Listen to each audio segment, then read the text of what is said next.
Okay, everybody. Hello. Let me just make sure sound is good. It is. Greetings and welcome to Discussing Tabletop. It is, of course, September 21st, 2024. I hope everybody's having a good day. Enjoying your Saturday so far, enjoying your weekend. How's your weekend going so far? Good. As I told you earlier, I made a Pathfinder character in, like, 3 hours instead of, like, 6. So, half the time, I'm getting better. Honestly, it's important for me to know this, because, honestly, I'm expecting, like, I don't know if I'm going to be able to get people who know what they're doing. And if I'm going to have a session 0, I'm going to need to be able to help people. I think it's the one thing that I do say, is that, like, Pathfinder isn't very difficult once you learn it. Either both first and second edition. But both of them require a couple of steps in your brain. And especially if you make something more than a first level character, it compounds the complexity. I mean, like, that's why I'm making 5th level characters, so that way I have to, like, do a little bit more, but also can... Because the thing is, like, I mean, that's what I'm planning to run when I do run my it's not a one-shot, but it's going to be, like, a few games. Yeah, so it's very much a thing where it's like, I think just the biggest thing is learning feats and spells, especially since they changed all the names. Like, if it was like Magic Missile, I'd be like, fine, but it's like, oh no, it's Force Barrage now. They had to change the names. I think it's the unfortunate thing about the core that, like, I know that too, that I'm like, I dread diving into the revised project a lot more and actually trying to do that, because it'll be the same problem. I know it'll be like, where I want to do this spell. What does that spell do? That kind of thing. Yeah. So it's just like, it really is just that, like, I know what I'm looking for, but I have to now go through, okay, wait, this one sounds like it could be it. Okay, nope. This one sounds like it could be it. Okay, no. Mm-hmm. So that was a lot. And then feats also kind of, they're just, you have to learn them. Yeah, oh god, skill feats. I love skill feats, but I also hate skill feats because that was the hardest part of leveling up I ever did, I remember, because it's sort of like, what skill proficiencies do I have versus what skill feats would be helpful to my character circumstantially using these abilities. Yeah, especially since I'm building for what are basically combat trials. I'm like, okay, I don't need to pick ones that are like, make a better impression. Yeah. I mean, again, that's that interesting part about it, is that I can remember from my time leveling up my my lizard folk bard. Like, choosing spells wasn't too particularly difficult as I went in through it. Just saying, like, when you got a new spell level, you had to learn, oh, what spells are in this level. That's new, especially if you played that class before.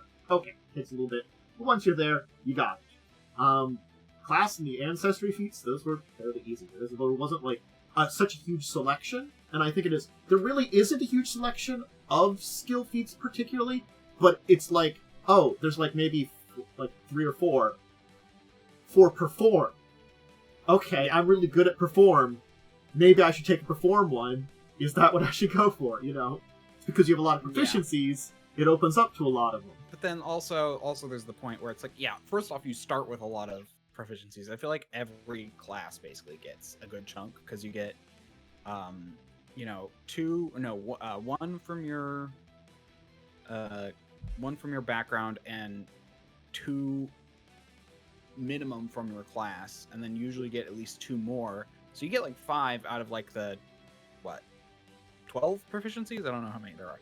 And so it's just like, and then you obviously get plus your intelligence, and so it's just like, you get a lot of skills, and then you're like, which ones do I want to be good at? Like, I know, Well, again, it also comes down to, I think you start out with a lot, but getting them up very high does seem to be a lot rarer. Like, I did notice. I mathed it out. Well, I basically just figured out how many you can get. Basically, if you want to get stuff to legendary, you can get 3 to legendary by level 20. You can get, or you can get 4 to master and 1 to expert, or you can get 9 to expert. See, that's good math that I really like to know now, because so like if I wanted to specialize in maybe 3, Because again, like, I do remember I had Or the Bard ability where I could use Perform for a bunch of other things was really nice.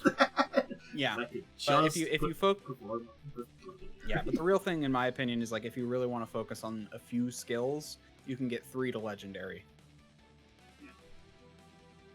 Alright. By level 20. Yes. Assuming your game goes to that. Again, though, like, depending on when your game goes to, where you're going to get your proficiencies to. Anyway. Yeah. So that seems cool. That's definitely some... It's good experimental information, and there does seem to be a lot of information there that, as you're saying it to me, I'm like, ooh, that's good to know, especially with the remaster project. Yeah. I also do like the way the remaster project changed the attributes, but it's annoying that it's not in the sheet. They just kept the sheet the same on Roll20. Yeah, I was fine with the sheet, but it definitely could have had some improvements. Like, I have to remember which one I was using. Too. It might not be the same one that's like the basic To be one. fair, I think they only have the basic one. Let me check. I could have sworn. Yeah. I would have to open up Roll20, go to one of the games. Well, I had one that I ran and one I was playing. And I think I used the same sheet as the other person did. Yeah, there's only one Pathfinder 2nd Edition sheet. Yeah. I thought it was fine, but it could have used some improvements, so... It 100% can use some improvements. It's not the worst sheet I've seen, certainly. Yeah. But, yes. Yeah, honestly, like, there are some things that kind of annoy me where it's like, there's this thing where it, like, ties things together, but then there's no way to do it manually. So it's like, that's not fun, but... and by manual I mean with a macro, but that's a whole different thing. Well, shall we begin talking about our topics for this week? Yeah, cool. We probably should. Yeah. So, big thing is, Player's Handbook 2024 is out. Came out on the 17th, so it's been released. It's officially out. People can purchase copies if you want it. The thing is, I'm getting more and more, like, the feeling that a lot of old school people are more like, I'm gonna take some things from it and not really need it. The feeling has been more, it just feels mediocre at best. It's got really cool art, though. I mean, that's the big thing, is, like, if you like the art from it, it's really cool. Yep. I haven't gotten mine yet.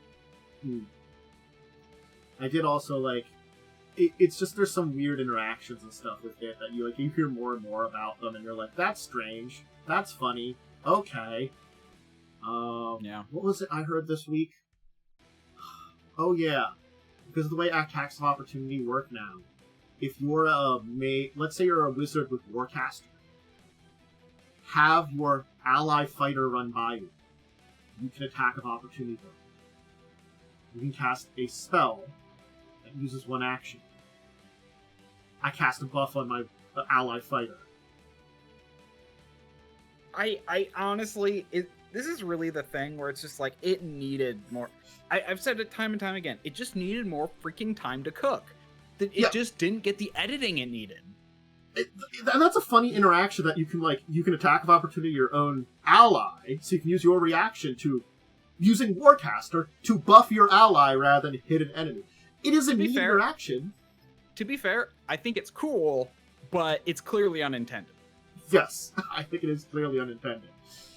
It is cool, though. But hearing about it, I'm like, that's a really neat idea, but also, wow. Yep. Man. So yeah, we got that, and along with that, we have had the D&D Adventure League update for the 2024 core rules.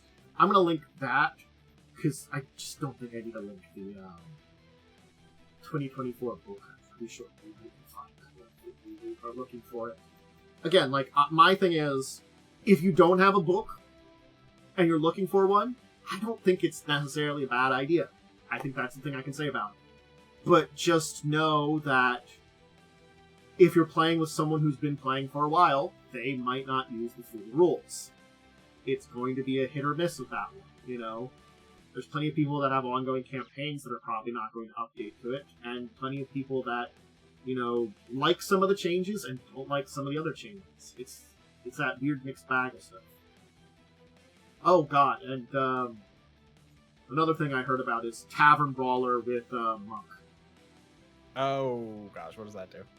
The new Tavern Brawler boosts unarmed attacks and does things like automatically pushes someone back 5 feet once per turn. And also does something else, like, I forget what it was, but it does something else with particularly unarmed attacks. So, I would have to...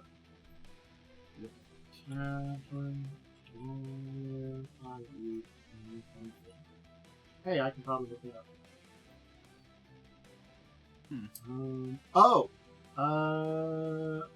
Yeah. You can reroll damage die for your unarmed strike. Whenever you roll a die for your damage die for your unarmed strike, you may reroll the die if it rolls a 1. You must use the new rule. So, you can reroll 1s for unarmed strikes for a monk. Pretty good. Yeah. Mm-hmm. That was the one where it's sort of like, that's a lot of die rerolls. You know. Again, it's like unintended consequences of buffing things in certain ways. Yeah. So basically, Sorry, if you're part of the... I'm just trying to, like, the reason I'm a little quiet is because I'm, like, trying to... Switching my email to see if I can find, like, when my thing's gonna arrive, because I technically ordered it online. Oh, wait, here it is. If you're part of Adventure League, you know, it's going to be updating 2024, so you're just going to have to use that. They did say until the core rulebook is released, keep using the 2014 counterpart, which does, unfortunately, mean that it'll be very weird using the player's handbook, which would be updated to Adventure League, but not the GM 2024, or the DM 2024, or Monster Manual 2024.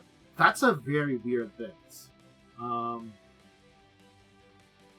So, it's sort of like, I think that's the one thing that I'm like, if you are doing something like this, organized play, maybe hold off till the rest of the stuff is released. I don't know. I'm inclined to agree. Like, I mean, I can't really even use it until I have monsters. Yeah. It's just an unfortunate thing that the very piecemeal nature of this release, because it is so spread out, with months apart. I mean, like, I'm sorry, it's 2 months before we get Dungeon Master's Guide. And after that, it's 3 months before we get Monster Manual. Because DMG comes out November 12th, and Monster Manual comes out February 18th. That's a hell of a ways away. And I'm sorry, I don't think, like, things have been buffed. You kind of need the monster buffs to go with on the player buffs. I'm sorry, you really do. And once that 5 months apart between the first and last release of a core set of books...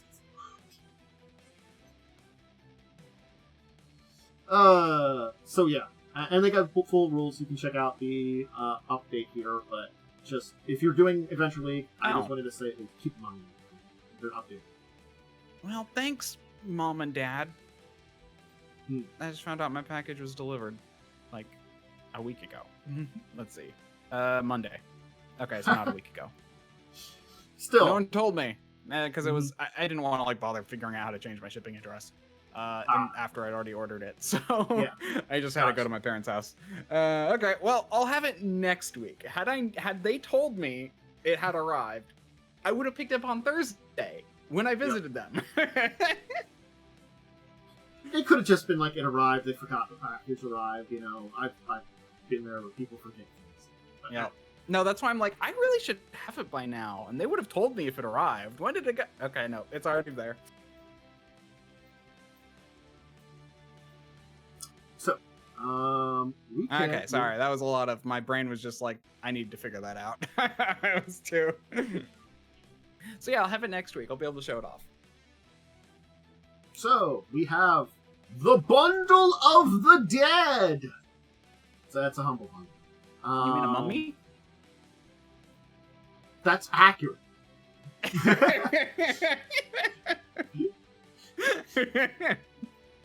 I mean, it's Paizo's putting out a humble bundle. The only thing I can say about it does have a lot of stuff. It's got their Book of the Dead and a lot of and like the Bloodlord's Adventure Path and some other books. But this is definitely still older stuff. We haven't gotten into the core. They're pre-revised. I mean, they're not going to this early. I'm sorry, but no salesperson in their right mind would put something into a bundle this cheap, this early into its like career. Yeah, and I do have to say, like, honestly, if you can still use the original Pathfinder second edition stuff. It's not a problem. The main reason they did their 2.5 was to uncouple themselves from being complete. At least, to the copyright stuff wise. Yeah. In fact, one what was it? I saw something in one of the books that basically referenced an old like Bestiary 3. I'm like, oh, okay. Yeah, I think it's the thing is a lot of stuff won't be updated, but it's kind of beyond that kind of like. I think it's that nebulous thing of I would really like them to at very least address like certain things and places, like just with like give me a document that just gives me the basics of like what's fine, what would theoretically need to be updated one day. I mean, yeah.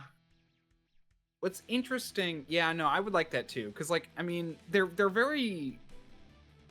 To be fair, it's also possible they don't entirely know themselves. Like, they're probably having like lawyers pour through all of their stuff to like figure it all out. But there are some clear options where I'm like, Magus. Magus has some stuff that reference things like enchantment, spells. Not a thing anymore. They got rid of the spell schools. Again, they can kind of change that kind of stuff around. That's probably not too difficult. I was thinking about like mostly ancestries and monsters are big things because there's so many like there are certain monsters that they have done a new version of, and certain ancestries they've done a new version of in there that they've kind of made them their own things. Like they have the Sudakthi, which is the Sohagan of old. Or the Cthulhu, I think it was. I'm probably butchering their name. Who were the Lacko, which were both, species that are.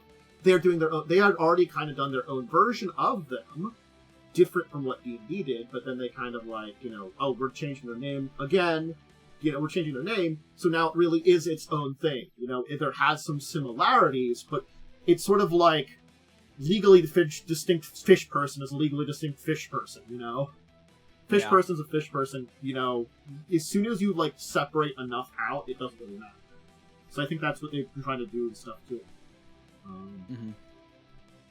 Yep, I'll probably get this. I also get a lot of map bundle stuff, which I really need to mess around with. I like map stuff. Yeah, the PDF even though ones I never use it because I want to always make my own. I mean, again, that's the one thing about me where it's all like I'm trying to make my own assets, and then it's like it'd be easier if I just use the stuff, and then I start using the stuff, and I'm like I'm not having fun because I want to make it myself. It literally happens. I like maps, but I also like to make them myself. To be fair, though, yeah. So it's just. It's not a bad place to start with, and you get all the items except for for 50 you get all the items and the hardcover. If you don't want the hardcover Book of the Dead book, which you'd have to probably pay shipping for, I assume that's an extra, it's $30. Yeah, you generally have to pay a little bit more for shipping. So, yep. So, and you can, again, it's charity, so you can play as much. And they mention, you can check which charities they're doing. Oh, it's the Take This charity. Which is, is a mental health nonprofit, game, community, industry, projects, guidelines, and training about mental health issues in the gaming community that's attracting stigma and mental illness. That's what Take This is. Okay. Hey, mental health, that's always a great thing to work on, so that's... I agree. Good charity there. Again, you can always look into them more if you're very curious. And just remember that there is you can do a slider bar to adjust your amounts of who gets what. So we have a correction when you do a bundle. Like I always do that with the humble. My personal is I usually do minimum to humble because they do have a minimum, and then the remaining half to Paizo, or the remaining half to the publishers, and the remaining half to the company. I like to split that. But normally it's like 1% or like 5% to the company or to the charity. So it's like you're actually not by default. That's why I'm like, remember to adjust those sliders. Yep. So, there is some interesting news that we got. The Magic show we talked about that seemed dead in the water, it apparently isn't. Oh. Yeah, it's the thing is, it had disappeared from everything, and they had that Netflix thing where they showed off a bunch of their projects that are coming up, and they actually showed during that hey, we didn't actually cancel that, even though we did a bunch of stuff that made it look like we canceled that. So what did they do that made it look like they canceled it? I think it had been a combination of I'd have to remember all the stuff from last week from what they were discussing. It was basically just like, but that's the thing, is like, wait, so if that's not canceled, does that mean some of those other shows aren't canceled? I don't know. It's kind of like in this weird nebulous zone where, I think it is that, unfortunately, unless it's these events, Netflix isn't communicating very well what they're doing with their, announced projects. That doesn't surprise me. Yeah. Okay. So the thing is, it's a new people in charge, I think is what I think. So, I think when we had lost all the people that were working on it before, that was kind of a sign that it was kind of dead in the water. But apparently, they actually did have a new team in charge of it. Apparently, Terry Matalis, known for 12 Monkeys and Star Trek Picard, is the showrunner and taking over the previous creative team, led by the Russo brothers. God, that's kind of weird that I guess they run off to do something else and just kind of disappear. I don't know. It's this weird thing of, unfortunately, unless your show is really big name, sometimes it kind of, goes into it. And again, I think it's another thing, too. It's I think we can kind of talk about it. It just happens in Hollywood. There's a lot of big name IPs. They talk about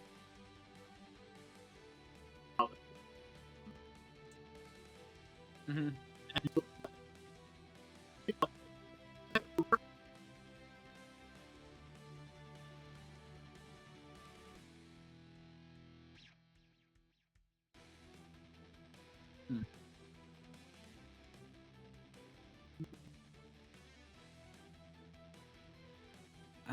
Let's see.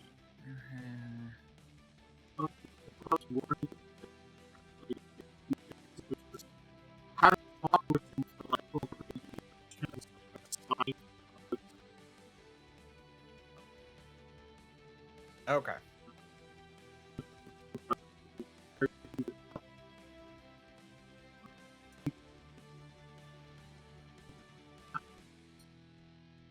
Okay.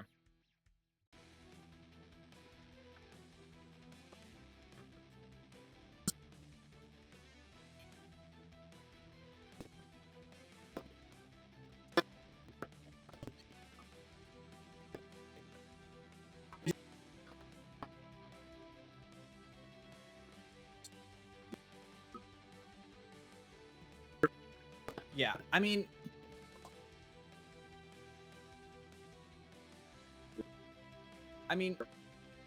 yeah, and from what I understood, all the things that were canceled, were stuff that was in discussion. So, Magic the Gathering, it's kind of, wait, so they had a teaser, you said?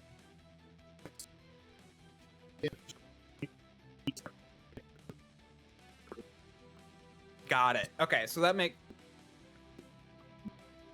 got it. Okay, so basically, as far as, yeah, so it seems like that it still is very early, and it was probably also very early. I just don't think it was ever going to, the thing that happened is they probably got these people and were like, oh, we're going to do this, but then maybe they had to cut back because it's oh, these people are asking for too much, You know, the Russo brothers are big, you know?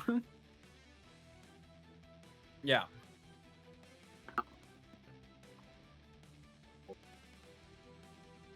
Yeah.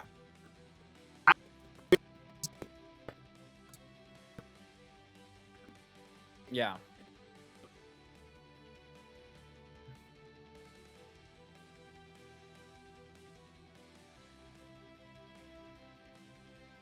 Yes.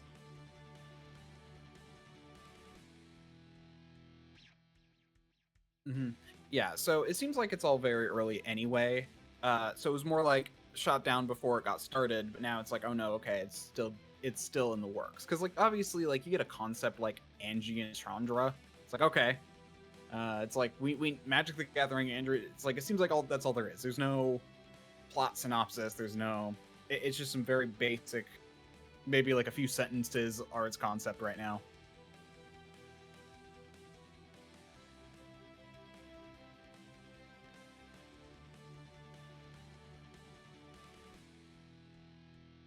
Yeah.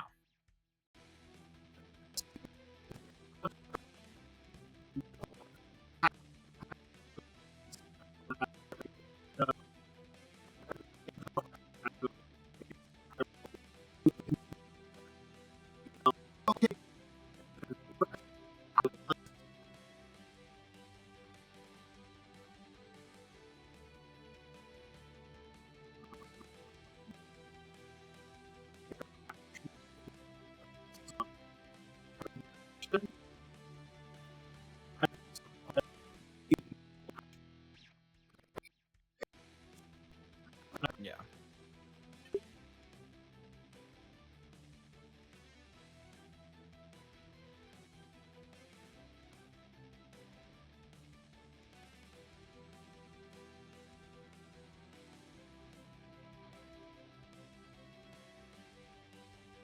Honestly, that is rarer for video medium. Like games, because of the way they work and the way they're built up in pieces, you can like redo things 1,000 times. Where it's like, oh, this got updated, now we have to redo this whole section. Oh, this got up, and that can, and then you also got this team left. Now this new team has to learn all of the stuff all over again. So it's a little different. Granted, there are some cases where this happened in visual media as well. Probably the biggest or the most infamous example is Food Fight. Have you heard of that?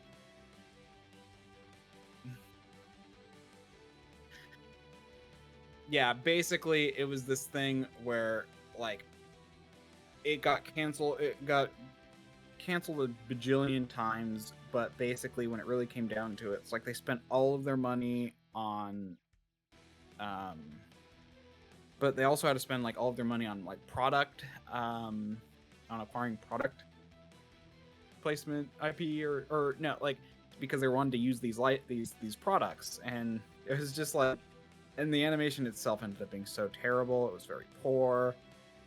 It was just this whole disaster, and it took years and years to come out. Had several lawsuits.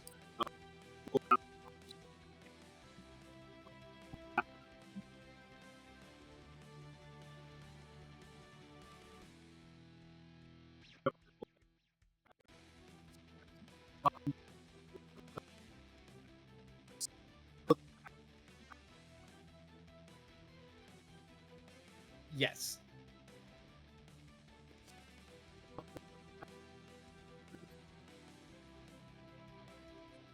Yep. Hmm. Honestly, if I had to guess, it sounds like it really was always just a simmering pan this whole time, and now it's maybe has some actual backbone. So like maybe we'll actually start to get stuff. I honestly doubt there was a full script. Honestly.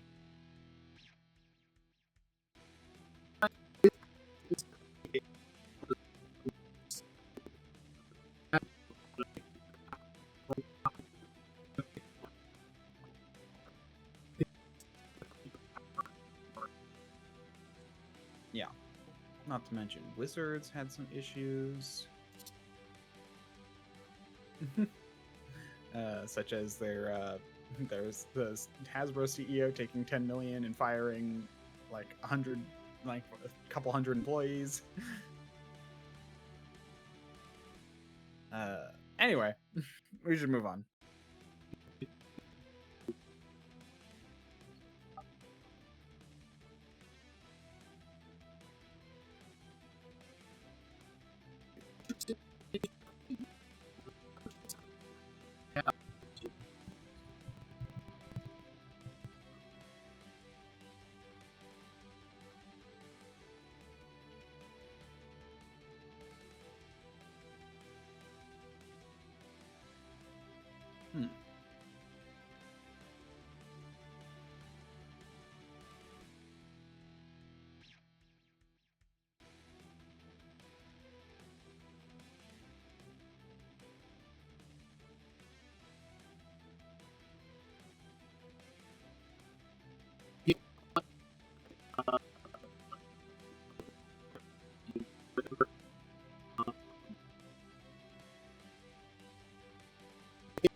Yeah, it seems like you have to like draw your own monsters, or not.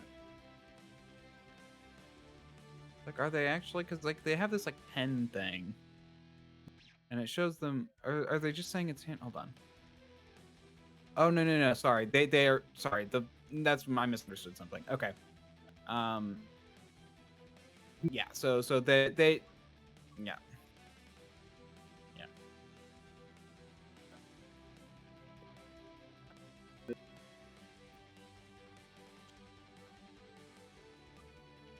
Yeah, so it's more. Yeah, because it's print and play. What it is you can design your own monsters if you want to, but they do have pre-made ones. That's what I misunderstood.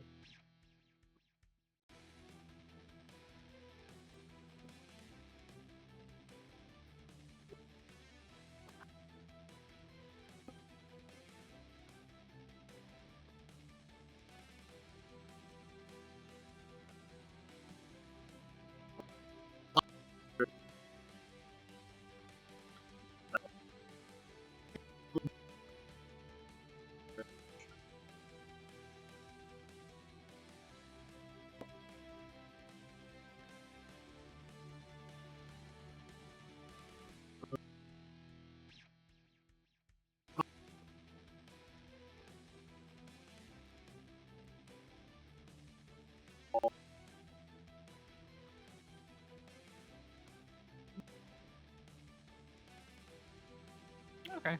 Yeah, it's kind of cool because of the way the monsters work, and they're all in weird kind of postures. You have to draw. So you roll a die, and that allows you to get a position. So there's like little positions that are all pre done, and you have to draw from that point to another line, or from that point based on the die roll to another point. And then when you roll the next die, you have to draw a point there to another point, and as long as those cross on the monster, it takes a point of damage. So it's kind of a neat idea where it's like kind of a little bit of like you have to mentally visualize. So combat's a little interesting.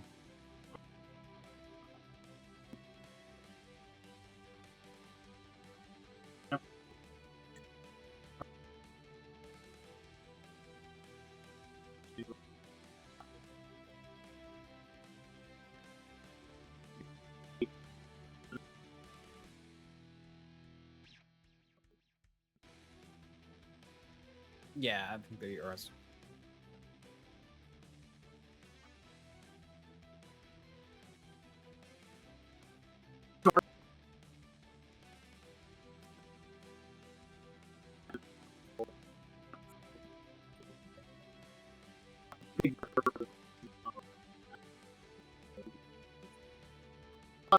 Yeah. So. Yeah, as far as I'm aware, the idea is you do have to print them yourself, but it's basically just you get files that you can print as much as you want. Oh, apparently, you can also get tabletop simulator files. Mm-hmm.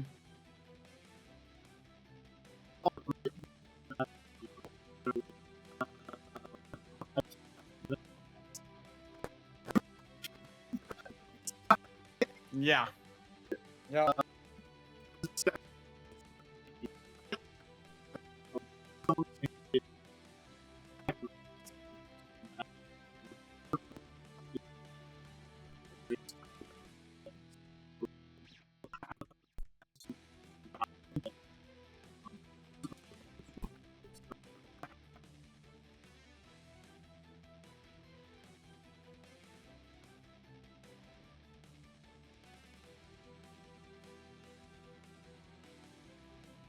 Folder, yeah. Yep. Yeah, so I'd have to read this a lot more carefully to know exactly how all this works, but yeah. It's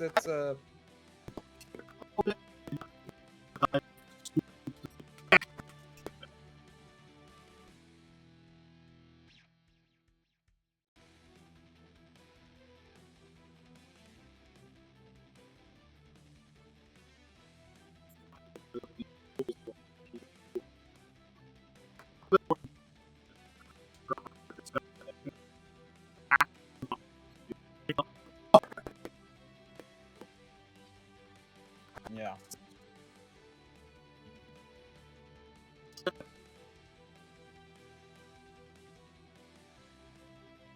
Ooh. I mean, that second word I love.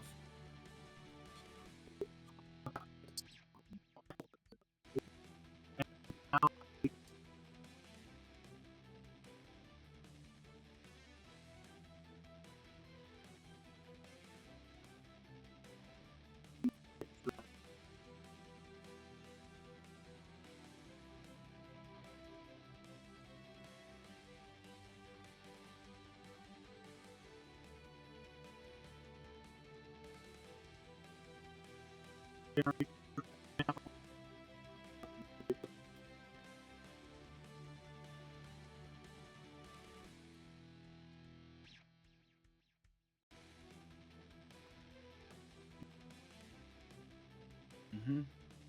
Yep. Yes. You can also do both. Yeah. Yeah. Or you can do it both at the same time. Who's this like bard dragon?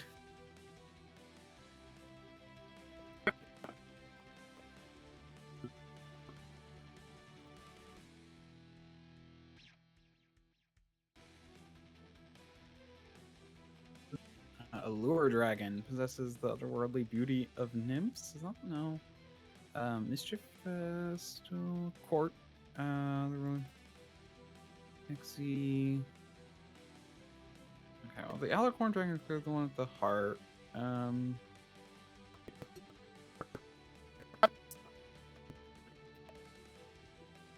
Yeah. Yep. Yeah, I kind of picked up on that. But yeah, so it's kind of a mixture there. Honestly, I'll probably get this. Let's be real.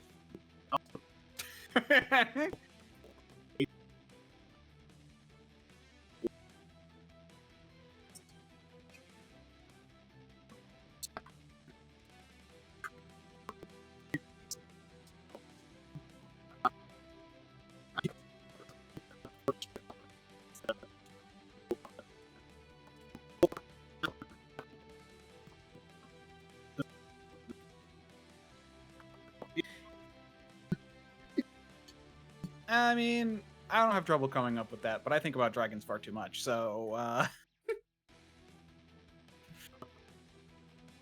But still, it is helpful for statting purposes.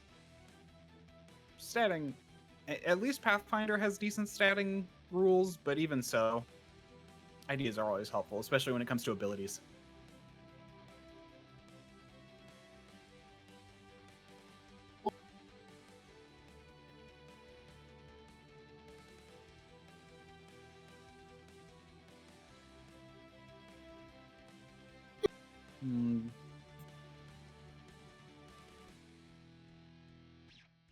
Yeah. Oh, I mean, I could totally see what, like, 5Es, just you make them kind of each a different creature. That's not hard. And then 2E, they clearly have. Especially if they use. I'm curious if they would use the new Pathfinder 2E or the old one, where they have where now dragons are tied to the primal, divine, arcane, or occult.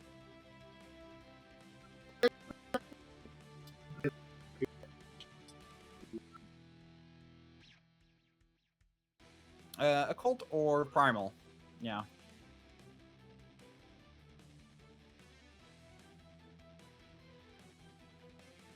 It depends, but I think they tend to be primal.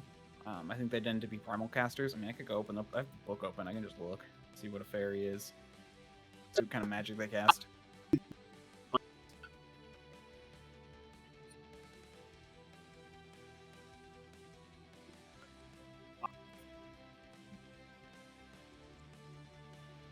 Hmm.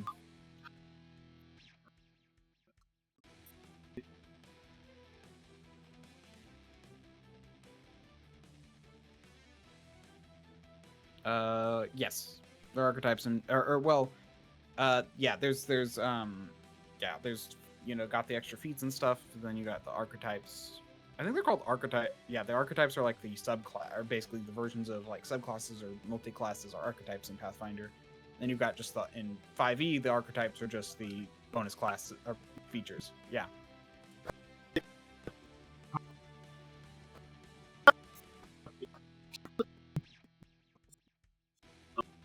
Yeah. Now the question is, did they do the thing? Lore.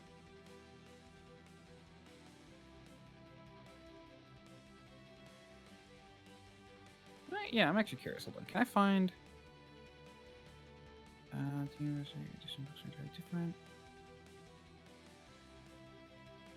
Yeah, they don't specify which version of Pathfinder, which makes me think it's for.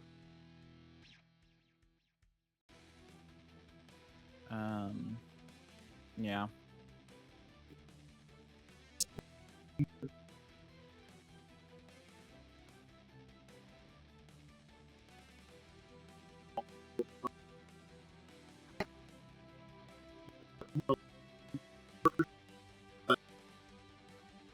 Oh man, I'm gonna have to dig through this website. They also have a Pathfinder, and they also this company also has Pathfinder ancestries for dragons.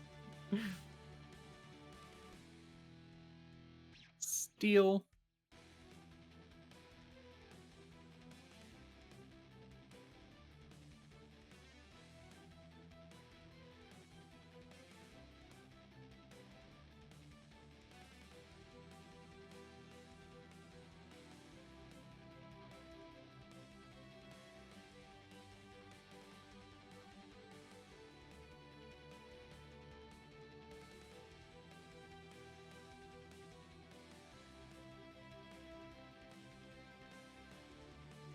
Yeah, Chaosium. Chaosium's pretty old.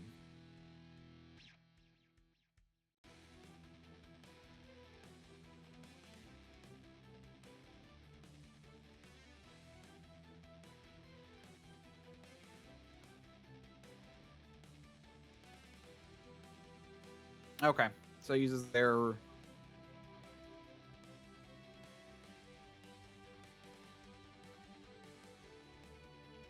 Mm-hmm.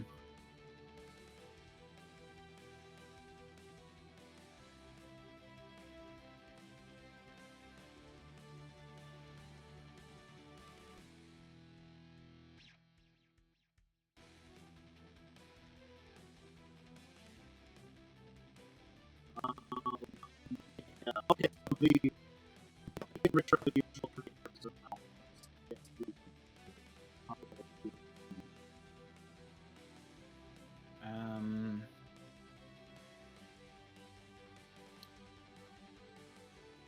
It So I think it did. So I'm looking at it like the original did use kind of a variation of RuneQuest, which is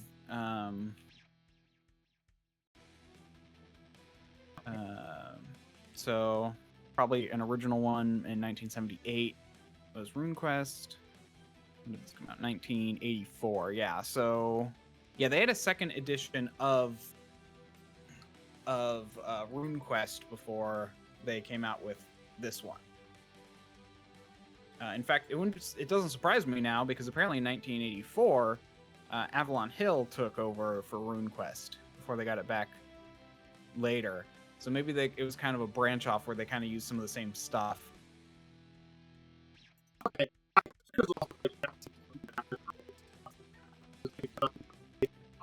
Yeah, they've gotten back a lot of their old stuff, IPs. They've been trying to get, yeah.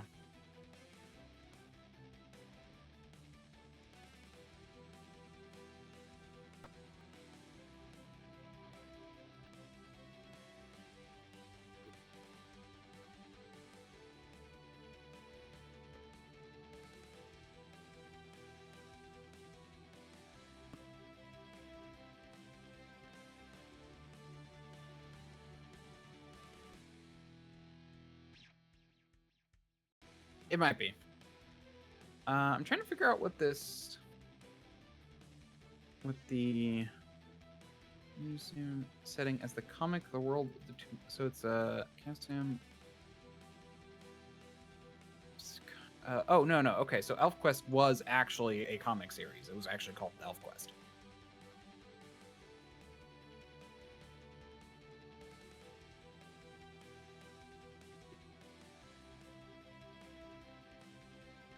ElfQuest?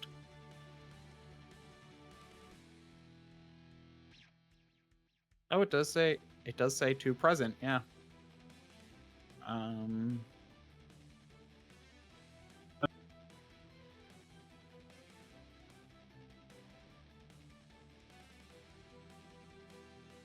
wow.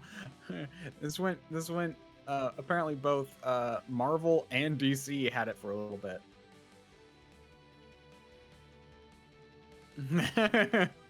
Yep. But yeah, Dark Horse is the present.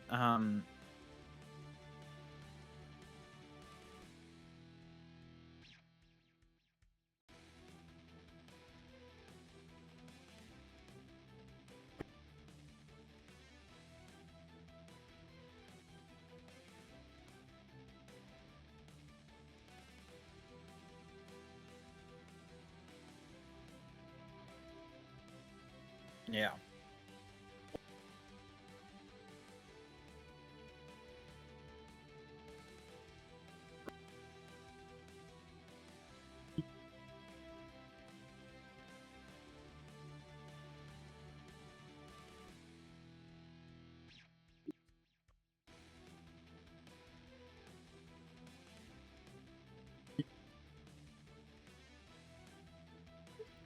Sorry, I'm just looking at ElfQuest, and apparently, even though it didn't happen, there was a pilot script for an adult animated version of ElfQuest.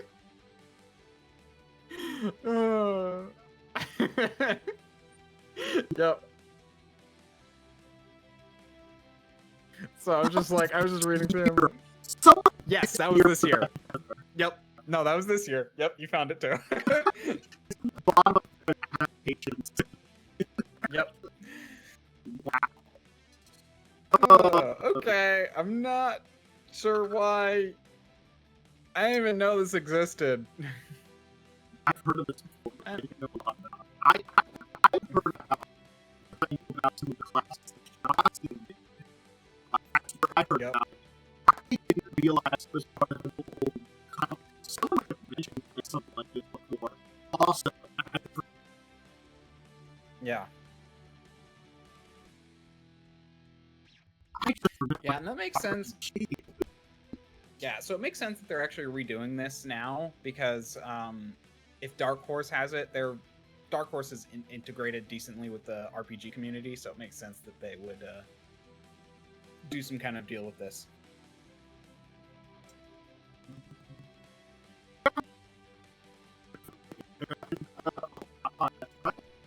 especially now that because Dark Horse was the first Embracer, right? It might be gone up to try to like, I can't remember who it is. Dark Horse is part of what? Yeah.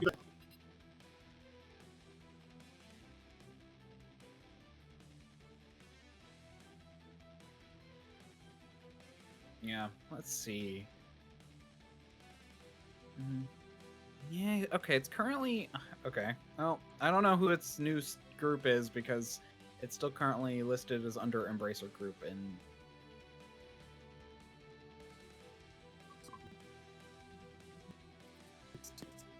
It's a mess with that kind of Yep. I feel like it's a mess there, you know? It's able to after split into three. Yeah.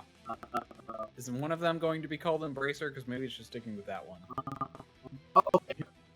The placeholder name and set for the Embracer Group is Middle Earth Enterprise and Friends. So Okay. It's still being called kind of Embracer. Its label name is Middle Earth Enterprise. That's still it's restructuring a lot. But yep.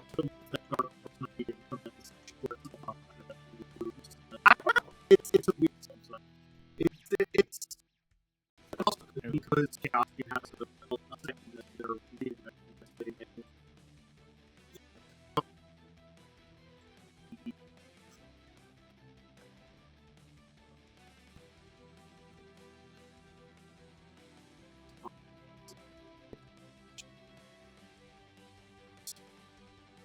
Yep.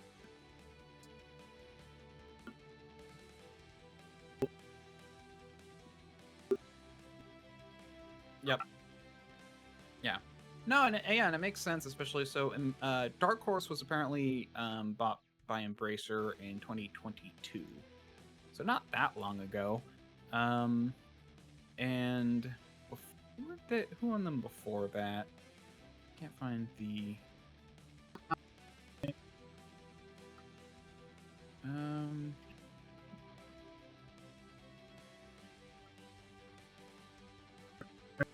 Yeah.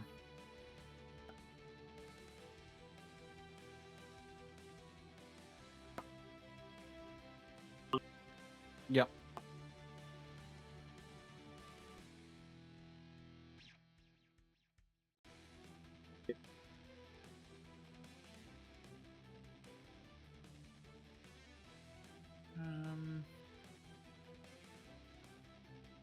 Yeah, I think they were independent before that.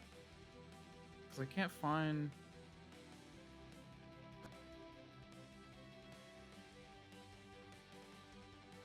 Yeah.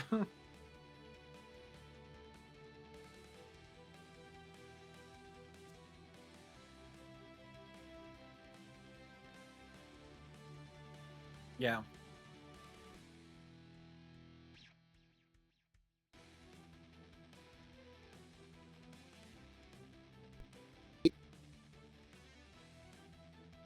Ah. The Kobold State.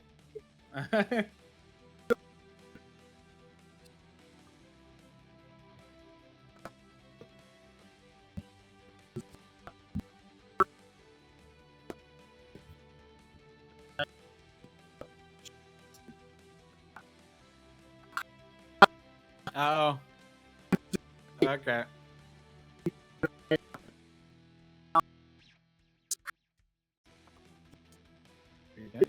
Yep.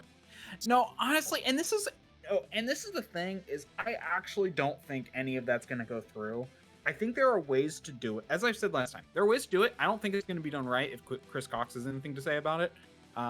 But honestly, if it goes down the pipeline far enough and there's not enough and there's a lot of people who will restructure it instead of being yes men, maybe something good can come out of it. However, the company at Wizards of the Coast is... I almost said White Wolf. Wizards of the Coast is being currently refilled with yes men. Fired a bunch of new people and is being filled with people who won't say no.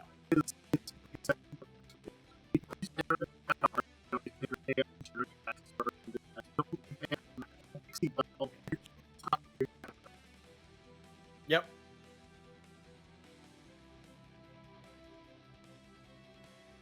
Yeah, it's very clearly pointed at him. Yep.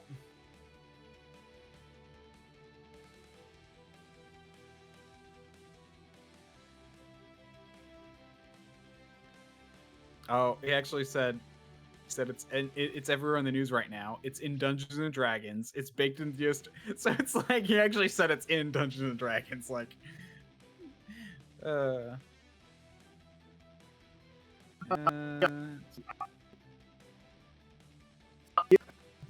He's not a tool for every job. I agree.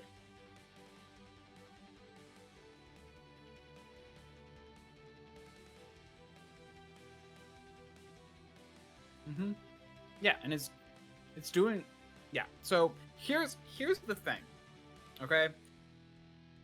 There is a lot of people have this weird opinion that AI is going to replace people because and robots AI and robots are going to replace people in jobs because they are more efficient. That is kind of problematic way of thinking because it generalizes things in a weird way. Just one we should be updated.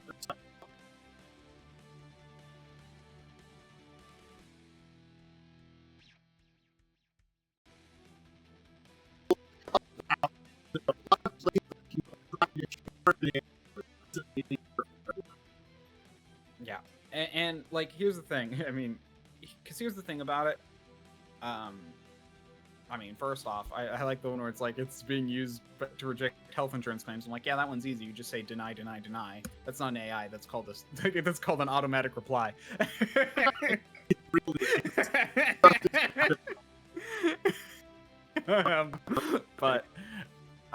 But realistically, there's this thing about AI, or where they say like it's more efficient than humans and gets things more correct than humans. There's this whole thing where that's actually kind of misleading because a lot of people like to take a statistical approach and basically say, oh, humans mess up about this much. The problem is poorly trained humans and well-trained humans who have had time to acclimatize. I mean, to be fair, if you're firing people every 5 days like you are at Hasbro, yeah, maybe there's no difference between AI and human. Maybe AI are more efficient. But like the big thing here is that people can do jobs more consistently well if they've had time to learn it. AI are generally, but the big thing is AI and robotic tools and stuff are cheaper, and you can tend to calibrate them to a certain degree of perfection.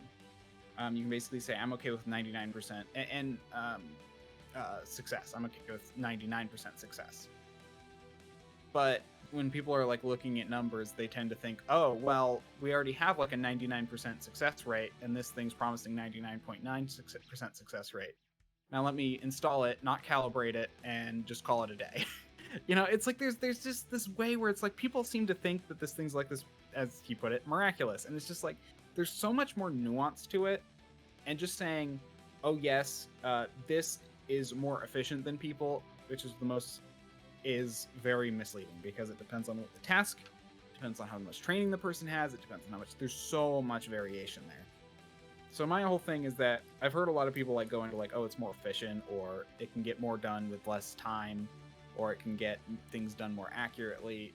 You're having to trade something somewhere no matter what. And generally,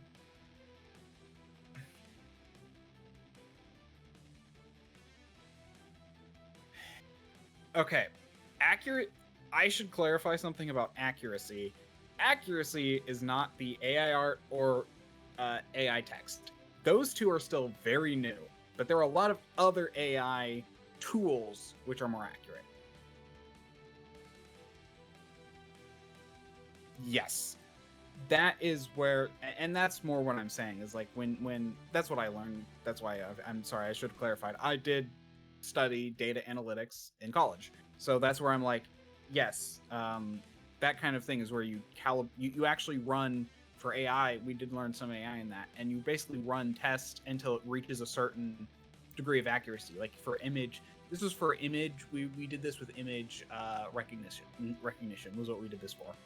And like you can basically get to a point where it's like, I mean, people always make fun of the fact that it's like, oh, it can't recognize that that's a dog, but I can. But then there are some things that for some reason we can't recognize, but an AI can. It's weird, but it's just like it works, and it works differently. And that's the problem, is people want it to work like people want it to do the same thing a person can, but it can't. And in most cases, it's just making things up.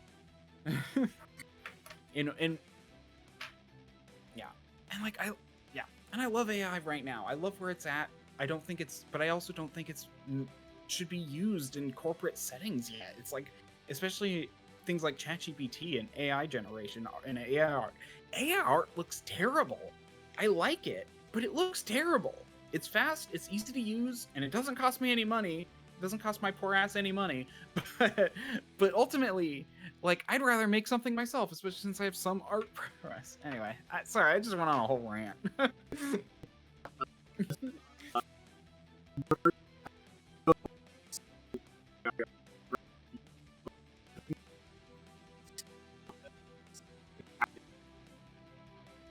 Yep.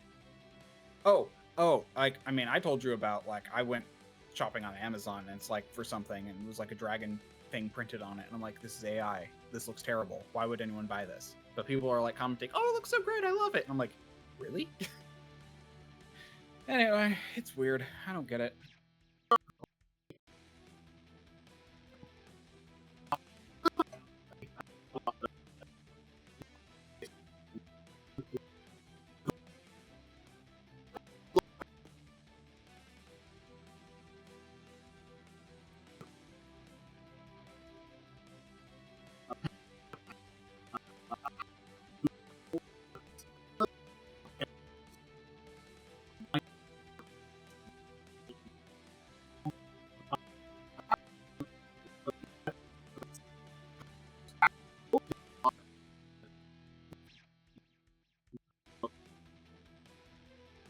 Yeah.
Yeah.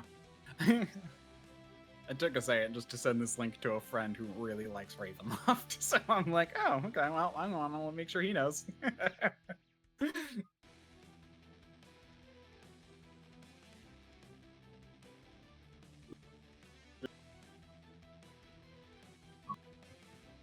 Yep.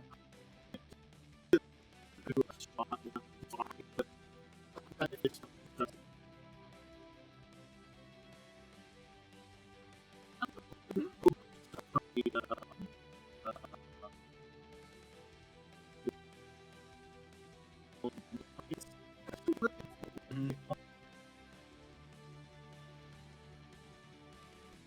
Yeah. Yeah.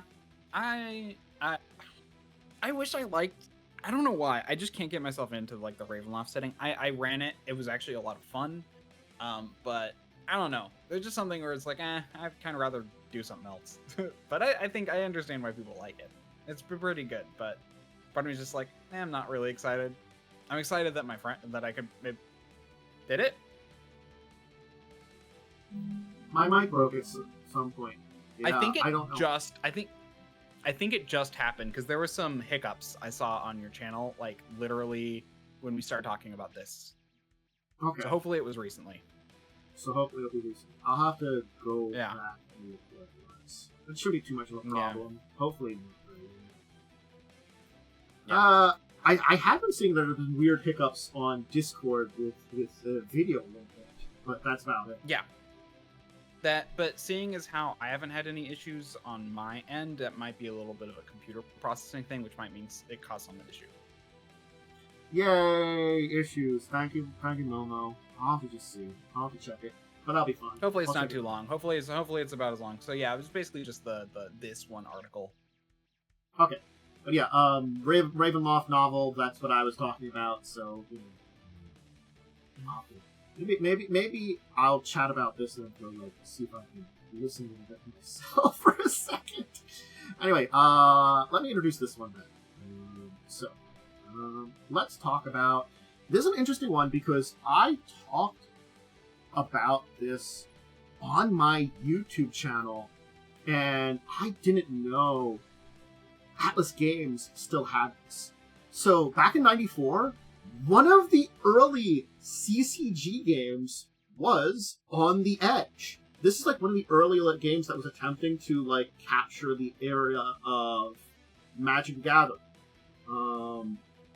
As they mentioned, it was the fourth CCG after Magic, Jihad, and Super Deck. You don't know about Jihad, that was the game that would become the Vampire the Masquerade one. It had a very not good name to begin with. They changed the name, but it's the Vampire Masquerade. I think Vampire the Eternal Struggle. This link is not the right link. Isn't it? The Atlas Games one? I mean, it's weird because it went to something else entirely. I found it from there, but... Oh, that doesn't work. That's weird. I think because there's a weird, for some reason, extra 9 at the end. Oh, yeah, that 9 shit. Why is that 9 there? That's weird. Let me see. Oh, I must have hit 9 accident. Oh, Yep. I Okay, know yeah, that's what screwed it up. Happened. Okay, I know. Yeah, and that's what screwed it up. Okay. Yep. So they're offering basically the cards from 1994. A bunch of cards. 3,120 cards that were for $50. So basically, it's 2 standard version starter decks containing the rules as well as 60 cards, 2 display boxes, standard version boosters, display box of cut-up projects, display block of shadows, and display block of arcana, which I think are the expansions that were released for this. Mm-hmm. So I mean, this is actually really cool. This is okay. Remember, everybody, we all hated on when Magic did its anniversary thing, and it did that $1,000 set of shitty promos, or not promos. Not promos. It's it replaces cards in your deck. If you don't want to use them. Shit, how's that called? Tokens? Close enough. Place card in Magic deck name. No. It's like a substitute for it. I don't know I can't remember the name. See, this is me and my brain breaking. But it's like it's like you put a sub card in something to represent the actual card. In this case, it would have been but they were just basically $1,000 fancy, not real reprints of these cards that were not actually valuable, and just it's why were you charging $1,000 for it? And it was a really terrible celebration of Magic's 30th anniversary, or I think that might have maybe the perfect. I can't remember. Is it a substitute? It's not the word I'm thinking of, but it's basically a substitute. Okay. There is a word for it, but I can't remember what. And it's just that me and my brain kind of temporary breaking because it likes to do that. In 20 minutes, I'll think of the name for it. That's how it's going to be. It's all of a sudden. I know that's so. There's actually a fun thing. This is a fun fact.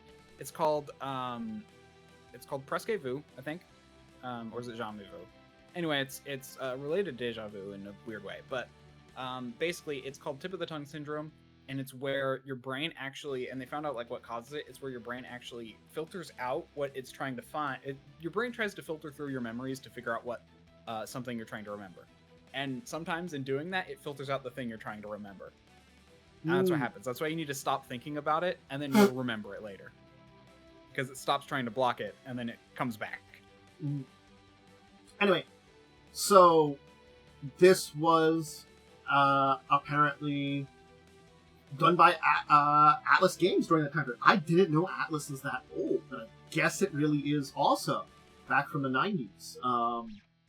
And so this is a really great celebration of just coming back and being like, hey, we're doing a reprint of these games. Again, like, these aren't the original ones. You know, these aren't those original cards. They might be a little bit different from the cards if you like. So there's still like a collector's thing of like, yes, these are reprints of those cards. You can probably play them just the same, but they're not the original printing. They might have like a little something on them to mark them as like, you know, printed in the this 30th anniversary version of them.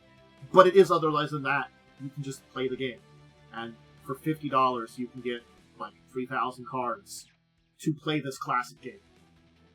Yeah. Also, they're selling like 3,000 cards for $50. It tells you how expensive cards are. Oh, no. I think it more tells you how marked up cards are. I mean, like, That's it what says I mean. Like, a retail value of $600.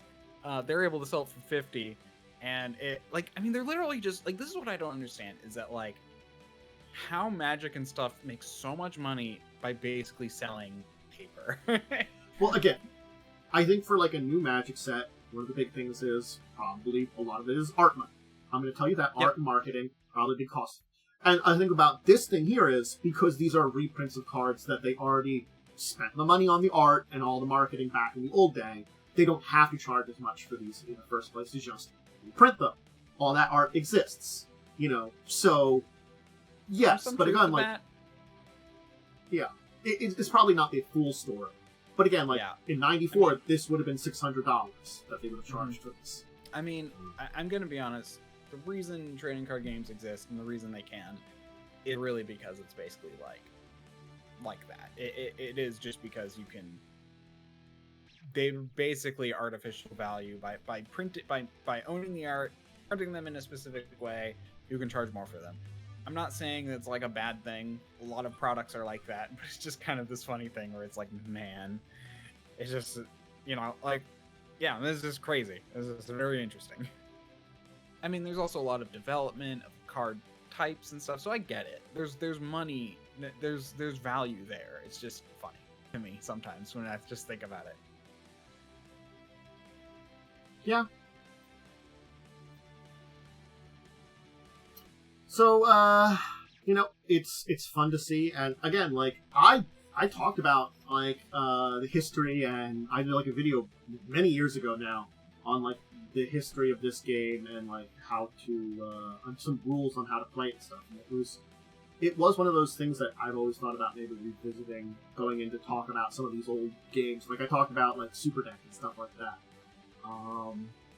Maybe that's a series I'll do again, like, but probably summarized a lot better. Maybe I won't include so much, you know, like, how to fully play the game, because those can be pretty complex and not easy to teach in a short form video. Well, even like a semi-long form video. So, I'm honestly tempted to get this, even though I don't know why I would want it, because I don't have friends. On the Edge is an interesting one because it has had other products related to it. On the Edge. I don't want to get into it. Yeah. Does it have yeah. I mean, I'm guessing it's not in current. It's not current.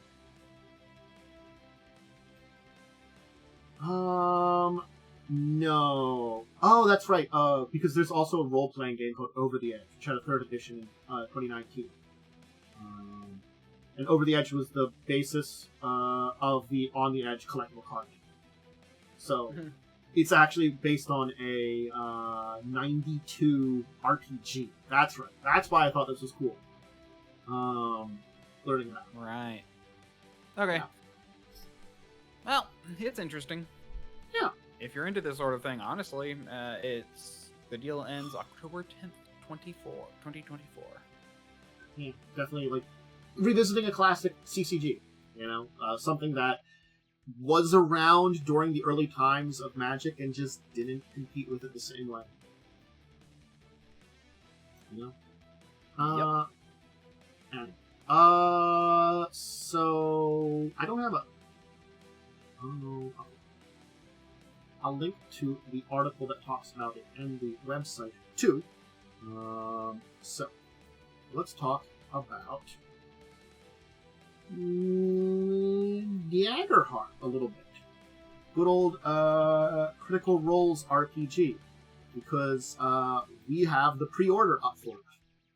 And we have an idea of when it's coming out. Spring next year. So, for those of you who are not aware fully, once the OGL debacle happened, basically there has been a branch off of some pretty big name groups trying to make some replacements or competitors with whatever 5e's becoming now, 5.5. And yeah, it's 5.5. But one of them is, of course, the Critical Role one, Daggerheart. So I wouldn't be surprised if Daggerheart becomes what they play when it comes out, or some of the campaigns they can play with. Maybe eventually all the campaigns that they do will be set in that. I don't know. But it is being done by the Critical Role group. So they've had their open beta, and now we have pre-orders open for the spring release. So I think it's the best thing to say about it right now. Yeah. No more, maybe in the future. Maybe. Like a GM screen, a book. I don't know what this whole thing is with the cards. Proxy! I remember the word. Proxy. Oh. It was fancy proxies. The word proxy just left my brain. You were right that it was the same way. It's sort of like, I could remember what it was. No, that's honestly how it works. It's because your brain literally, you reach a point, your brain literally prevents you from remembering it. Like, yep. Yeah, it's the dumbest thing. I'm like, man, stupid human glitches. Daring Compress, the people that own it, I'm assuming are the publishing people for it, so you can keep an eye on that. And if you're interested in trying out Daggerheart, or you've tried out their beta, interested in full release, hey, now there's some information on it, and you could either pre-order it, or at least you know when it's coming out. Mm-hmm. So there's... Yeah. I have not. Do you know anything about this? Like how it plays? Is it a 2D20? Is it a D20 system? Is it a? I assume it would be a 1D20 system, but on their. Oh no, it's a D12 based system. I just saw that in the article. Yeah, it's a D12 based system. I think you talk about them a bit there. I'm gonna be honest. D12s are the best dice. D12s are fun. Underrated and honestly the best. Look. Barbarian health / great axe damage. It'd be always what the good old default is. I just noticed that they said giving one of the best polyhedral dice its moment in the sunlight. Mm-hmm. I didn't even notice that. Okay. Are you ready for some business? Yeah, I'm curious about the whole cards thing. Anyway, we'll have to see how it goes.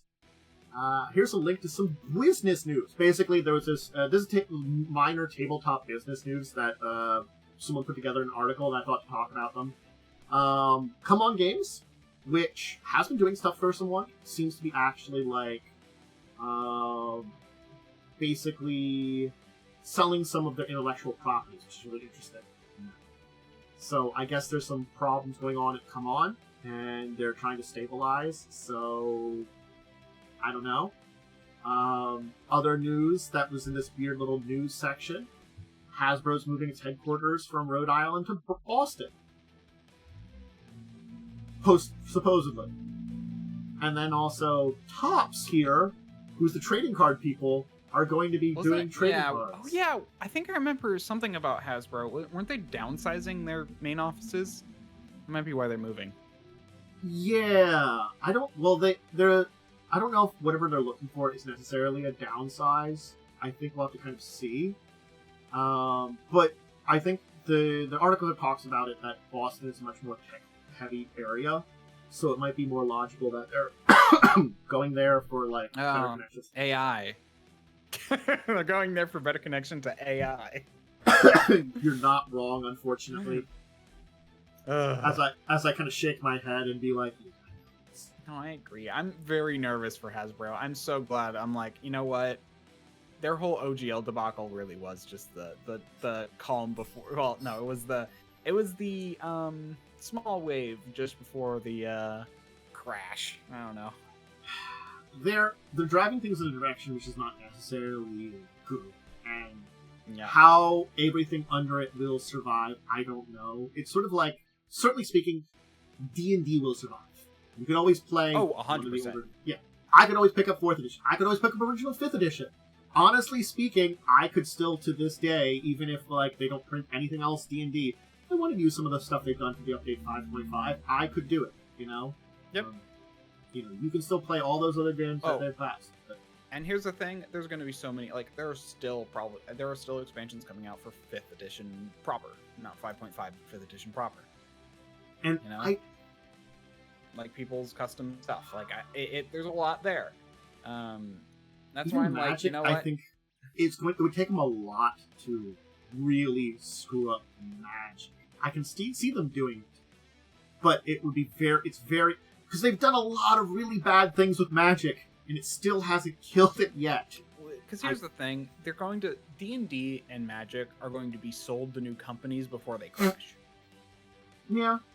They're valuable enough on their own where other companies will buy them out from Hasbro if Hasbro goes that far down. Yeah, I can see that. Like, yes, they're bad now, but their names are so well known. Like, D&D is like the RPG. Magic is the trading card game. You know, like if you go name a trading card game, someone will say either Yu-Gi-Oh, Magic, or Pokemon.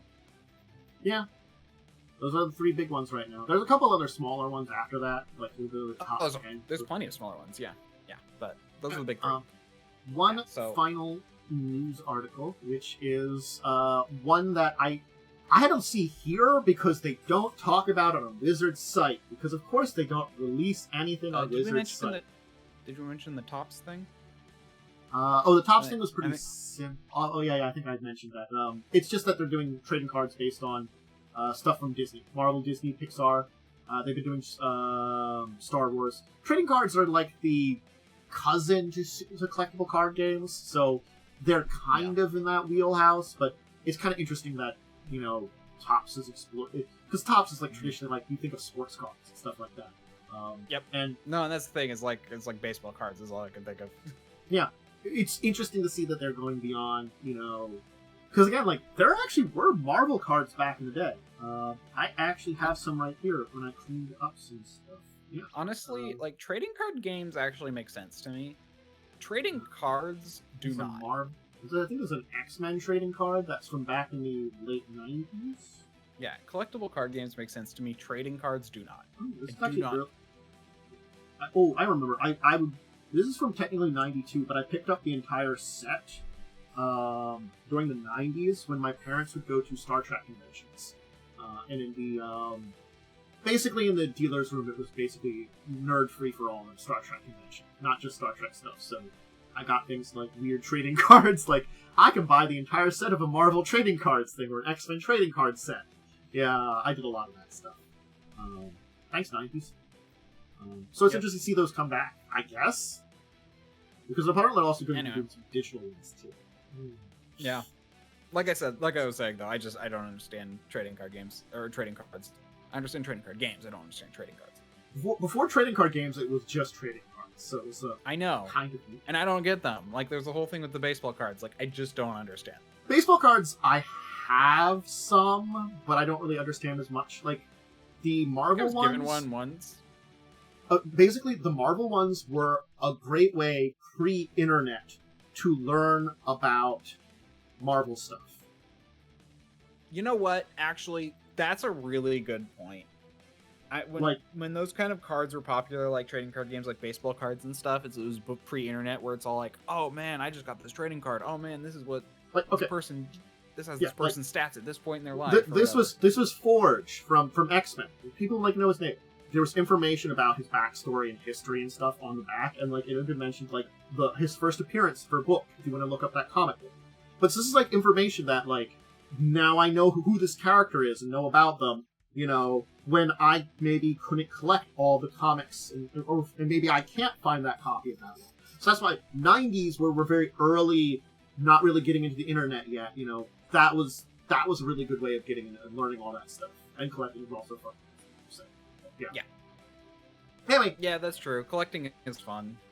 I could have moved this one earlier, but because I learned about this one last when researching topics, I put it last here. There's going to be a Ghostbusters secret layer for coming out with Duskmoor, which I'm hoping will go better than the Jurassic World one that came out with the Ixalan set, which was universally kind of panned.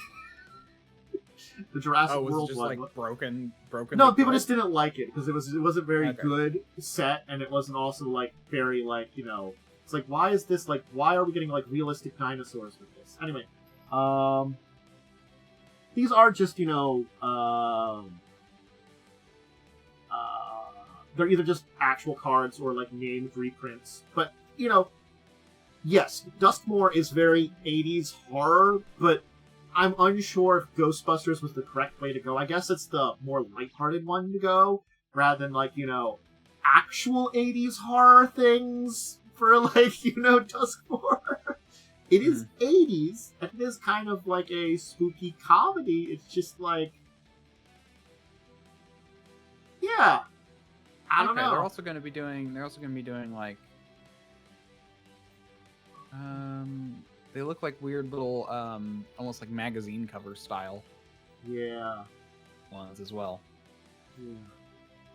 So we haven't. They didn't have it up on Blizzard's site. They basically announced this, and they haven't put something up on their website, which I just really enjoy the fact that they've announced this somewhere else, and they're like, "Can you put this up on your own website so that I know about this announcement when I go to your website?"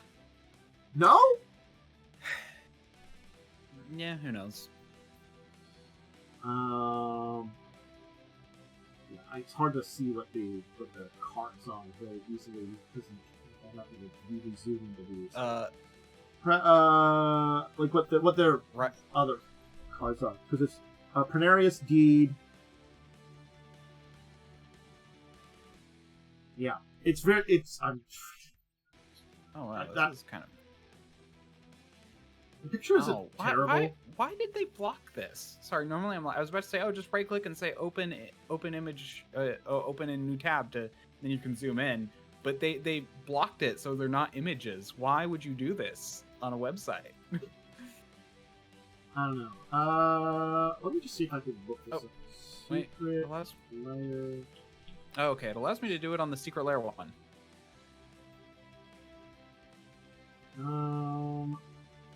Okay, here I found a better place for it. Polygon has an article that tells me what they are.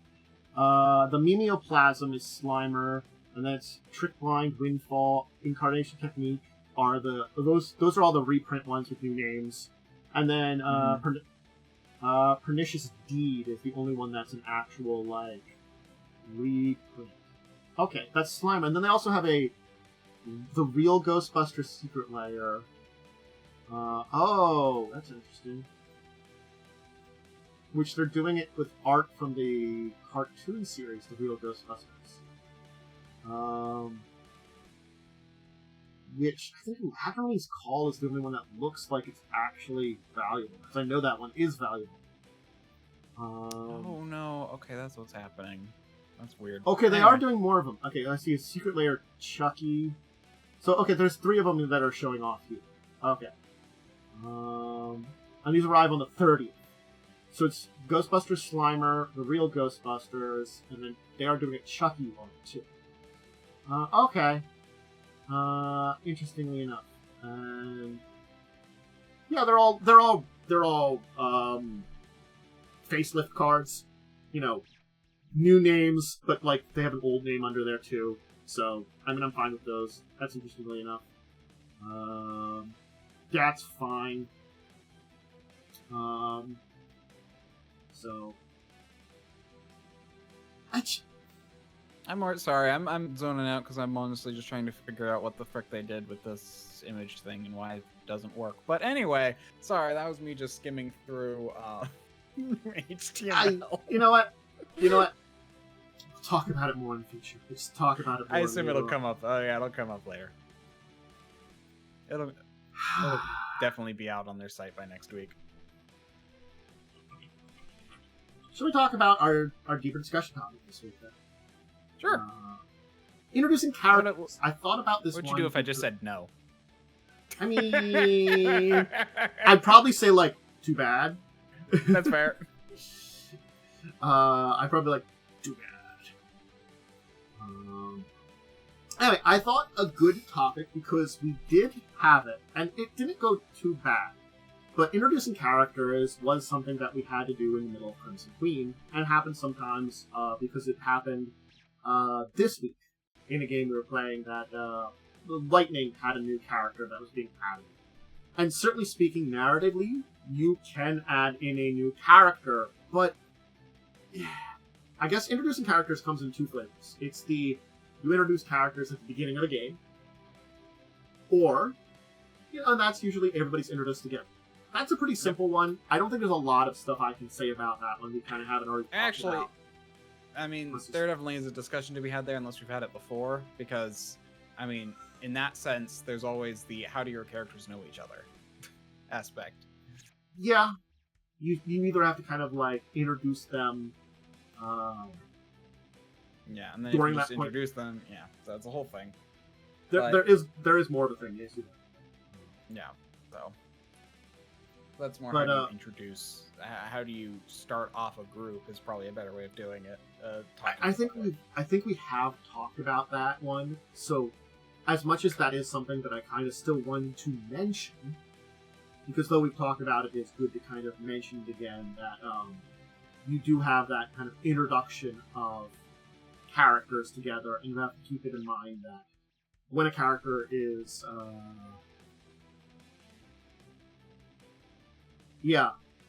Crimson Throne is easy after a certain point. Carrying Crown is harder because it's much more personal tale. And I think that's the other thing too, is depending on how personal the tale is.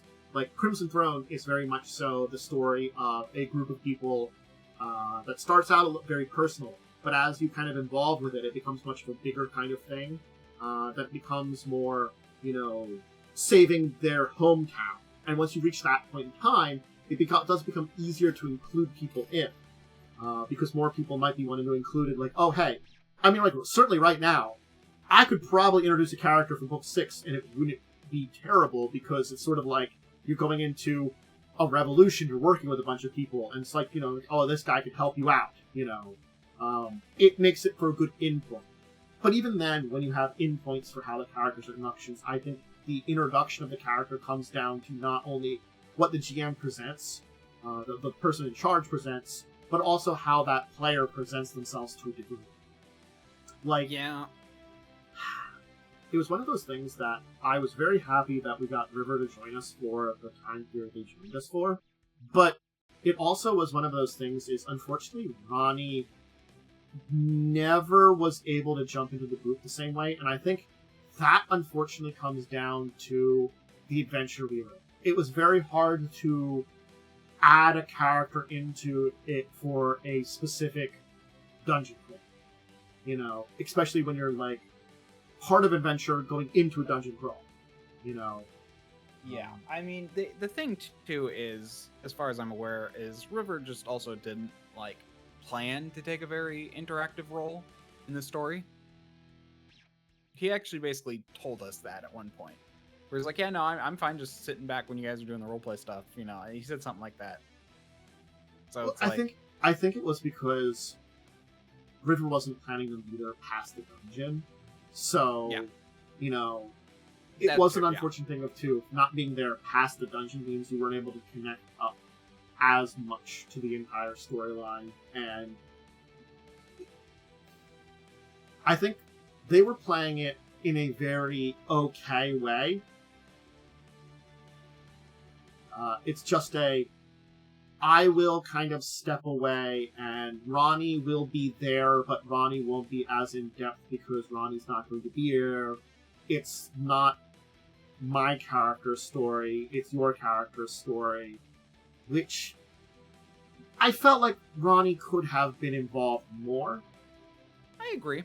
I think there was a way for Ronnie to be more involved, but I just feel like River wasn't pushing for that. He didn't want to intertwine himself.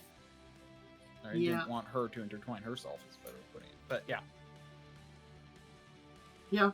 So again, it's the challenges of introducing a character kind of like that still happen. And I feel like that happens. Yes.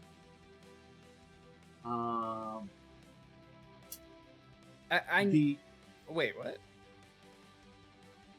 Yes. Anyway. River? You mean Ronnie? Hold on. Yes. I don't know. Anyway. River goes by she, her? Yes. Oh, I didn't know that. Okay. Mm-hmm. I think that's just an example of a character, but like, yeah, let's use a little harder one where I think it was a lot harder, and that was Carrying Crown. Or on Carrying Crown, the initial story is set out to be way more personal. Like, yes, Crimson Throne starts out personal. But Crimson Throne, that personal start, goes away pretty quickly, because you get your revenge as a group. So then it begins to expand out, you know? Yeah. The revenge story of Carrying Crown goes till book 3. Technically. Because the person that, like, murdered the man that you all came together about, you don't defeat them till book 3. And yeah, adding a new player in just becomes a awful headache the entire time. I don't think it's impossible, but it's just... I mean, if that's such a core piece, I mean, there's also the idea of making that character also have that. Like, you can basically like, oh, I tried to do that. I can see, because the thing is, okay, yes. Because book 2 gives a little bit of an opportunity for that. If you're still in book 1, you can, of course, have someone arriving late. Because the entire thing is, the thing starts out with, it's a funeral for this guy that was a friend of all of you. And as Momo said, technically you bring on a PC, that's a Palatine I member, which is the group that the NPC that dies, that you're going to the funeral of, was a member of, that you can get involved with, so you can kind of include someone there. Technically, it's not a great way to include them, but it's okay. And the other thing is, like, in book 2, you go to the city where they basically taught at a college for some years to basically deliver some things that was part of the will. You know, like so it's like it's a little bit about part of that entire thing, and so it is related to that to a degree. Anyway, but yeah, the Skulls and Shackles is a perfect one because yes, you can introduce a new NPC, a new port, and stuff like that, or a new PC. So here's something which I've heard of. I personally haven't done this, but I shouldn't say heard of. I've heard done. Because we're just talking about ways to introduce NPCs, but or players. But honestly, just something you said reminded me of it, and that is, sometimes you can actually get or replace a PC or an NPC with a new PC. Yeah. That's if you're doing a structured adventure. Like one where it's like, oh, they're gonna go and meet this person. You can make that the PC and get them more involved than they otherwise would have been. And I think that's what I did to get Joe's character much more involved with in Skulls and Shackles. And there was a lot of silliness. I think that at one point we were talking about it where it was like, oh yeah, you know, you showed up and got to be like a pirate lord. You know, that was very silly, that it was just that way for timing. But the entire thing was that, Cho's character was known by one of the NPCs. Like, one of the NPCs that was part of their team basically retired and was like, hey, this guy that's a really good associate of mine, I want them to hang out with you because I'm going to be leaving. That was the entire story about him. He's like, I'm heading out. I'm leaving. I want to, leave someone with you that I think can help you out. Might know a few things. This is someone that I mentored a number of years ago. Have them join your crew. That worked pretty well. I think it's like introducing new characters is always a challenge in a lot of ways. I think it has because there's no one way to do it. Yeah, I think that's very true. Because there's so many ways to do it, it becomes this multi-level challenge because you. I mean, every game is different. Every party is different. Every party wants a different thing. Yeah. And it's just unfortunately that is a deep part of the challenge when it comes to introducing a character, especially mid-game. Again, as we talked about, like, this does, to a degree, pertain to early game, too. I'm not gonna lie. It does. If I'm playing early game, and, at the beginning of the game introducing everybody, I have to be able to, like, throw them together as a team very well. Mm. But we kind of talked about that. And it's sort of like, you build that team from that early point in time. That's the dynamic you build for your characters. And then sort of, like, adding something new into that dynamic is a challenge. Yeah, but we talked about how in Crimson Queen it would be easier, in Skulls and Shackles it would be easier, and this other thing it would be harder. I'd say there's a very important piece here, and that is the broader, or the more people the plot applies to, the easier it is, or in general, just the... Yeah. And I'd probably say there's two aspects. There's the number of people the plot applies to, i.e. like, if like it affects a village, then anyone in the village can stand up and fight. If it's or if there's you're part of an organization, it could be anyone, from the organization could join. Hiring new people, I mean, that's one thing with the pirate one. That's also another easy way to do it. Where it becomes harder is, like in Carrion Crown, where it's like, oh, there's this one person, and we're all related or something to that one guy. Where does that one person show up, Yeah, it's kind of cool, because of the way the monsters work. Yeah, I'm a long-lost relative. It's like a related, Yep.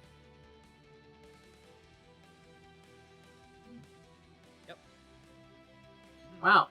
I just went back and checked where I was broken at, and I was broken at very early. Uh-oh. I made sure it was working at the beginning. I don't know why it broke very early on, specifically for discussing tabletop. Ever since then, and probably from now on, whenever I stream with you, I'm probably going to have the stream on at a 1% volume so I can catch things like this. Hopefully that'll help. I just haven't done it before because I'm just like, it's your job. But I'm like, I can help. I'll help. I have been trying to check it more often, but I trained myself. Here's the thing. I trained myself to hear my own voice and listen to myself on playback. The thing is, I can help in that way. Like, that is training I have done. That's something that I think would be just it. I've tried to do that kind of stuff, and it breaks my brain a lot. It really breaks my brain. It takes a while to get used to, but yeah, it took me a long time to get used to. But yes. Technically, I only started it this last year, so like it took me a while. I can tell you right now, it took a while. But honestly, because I can, like I'm listening to myself right now, I've gotten used to it. But honestly, it's also possible you won't be able to. I know there's a lot of people who can't. So I have to see, because it must be. Anyway, yeah, like as Momo mentions in chat, there are, like, some of the games it becomes easier to do because of the situation you're in. Like, again, like, I think it's setup, situation, and current situation in the game makes a big difference too. Because like, I'd say even like in something like Skulls and Shackles, there were probably points in time in the story where it becomes more difficult to integrate a new character. Like, you know, integrating Joe before everybody was, like, basically pirate lords kind of worked. But as soon as they are pirate lords, and, like, everybody else was it, and you integrate a new character, and they're not, it does kind of leave a very distinct power kind of dynamic in-game between the characters, which, yeah, doesn't necessarily create problems, but it can. And it's sort of like, it's a difficulty that's really hard to overcome at that point in time. Yeah, I mean, it's... I mean, we could also talk about another game that has gained and lost a bunch of players. Joe's game. Yeah, you know... Because I'm going to be honest, I think one of the best ways to talk about this is by example. Because there's just so many options that trying to, like, narrow it down is going to be hard. Yeah. Joe's game's not even the worst. Like, like, Joe's game had some very big problems finding a steady group of people early on, I think is what it was. Yeah, so it was very hard when it's like, oh, I want you all from, like, this area. It's like, I don't, like, where is Six Bones from? I think he's from some other plane. I don't think he's actually from our plane. Yeah. Again, like, I feel like the way kind of makes you wonder, it's like, why is he here then? I mean, he got wrapped up in this, but he's not trying to get back home like the rest of us. Again, like, I felt like the way that we had Momo's character was very, very, very good. Because, you know, that one... Well, yeah. We were in the middle of something, we met the character, and, you know, because it's related to what we're doing, we kind of got in this, oh, we're working together for this thing right now. Whether or not that would go beyond that worked. Yeah. I honestly think Momo's character was definitely the better for a temporary character. I think she could come back, but for, like, at this point, it was very much a, like, you know, a long-term thing seemed like it might have been a little pushy, but at the same time, it would have worked because it was fine. Like, there's kind of this thing where it's like, it works because it does. And that's the other thing, too. You also can't think too hard about it. It's like, wait, why are they here? It doesn't matter. They're part of the party now. You know? Yeah, I mean, like, that's an excuse that sometimes works, just to be like, they're here now. I think, especially if you're not too worried about it for the story, it doesn't hurt too much. But again, I think that also depends on, like, how in-depth, how connected the players are to the overall story and stuff like that, how easy it is just to throw something in there. So, you know, it's... the game you're in and the players you have present the challenge of integrating something. Yep. And again, like... Some players want a good reason. Like, I had friends who... I tried to get in with, and my character acted a little bit weird, and so they killed my character, like, immediately. And I'm like, really? It's like, well, that was what my character would have done. I'm like, anyway. Well, again, like, that's very extreme. But the other extreme is the, hello, hi, you seem trustworthy, join our party. Yeah, that was made fun of in, what was that? That's the original Gamers, where... Yeah, the original Gamers, where it's like, you stumble across a strange man. You look trustworthy. I will join you. Yeah, it's like, join our party. Yeah. Well, it's like, and they just replaced the character, because it was like, oh, my wizard died, and here's the new wizard that I have. And it was like, that was... Yep. It was some good comedy, but it does show a point of, like, yeah, who the hell is this person you're just adding in there? That's the other kind of extreme of, like, just ignoring it, and... It kind of works, too. I mean, like, it's very silly, and... The Gamers 2 kind of went along with the joke of, they were basically here all along. It's just the same person. Yeah. You know. I think there is, like, there are very extreme dynamics. You want somewhere in the middle where, yes, it's, you look trustworthy, join our party, it will be the essence of what you want, but you want it to be at least reasonably understandable for the situation you're in to begin with. Yep. After that, getting them in with the story and their character in with the story, God, you probably need to work with the player to begin with a little bit to help them out, to like kind of integrate them to start. Yeah, I think a very important thing is if you're a player getting into a running game, you need to build your character around the current party. Like, I would not say, like, normally you should work together to build your party, but no, it's kind of on the burden of the person joining. It's not a very easy thing to do, and definitely you need to, hopefully your GM is working with you if that's the case.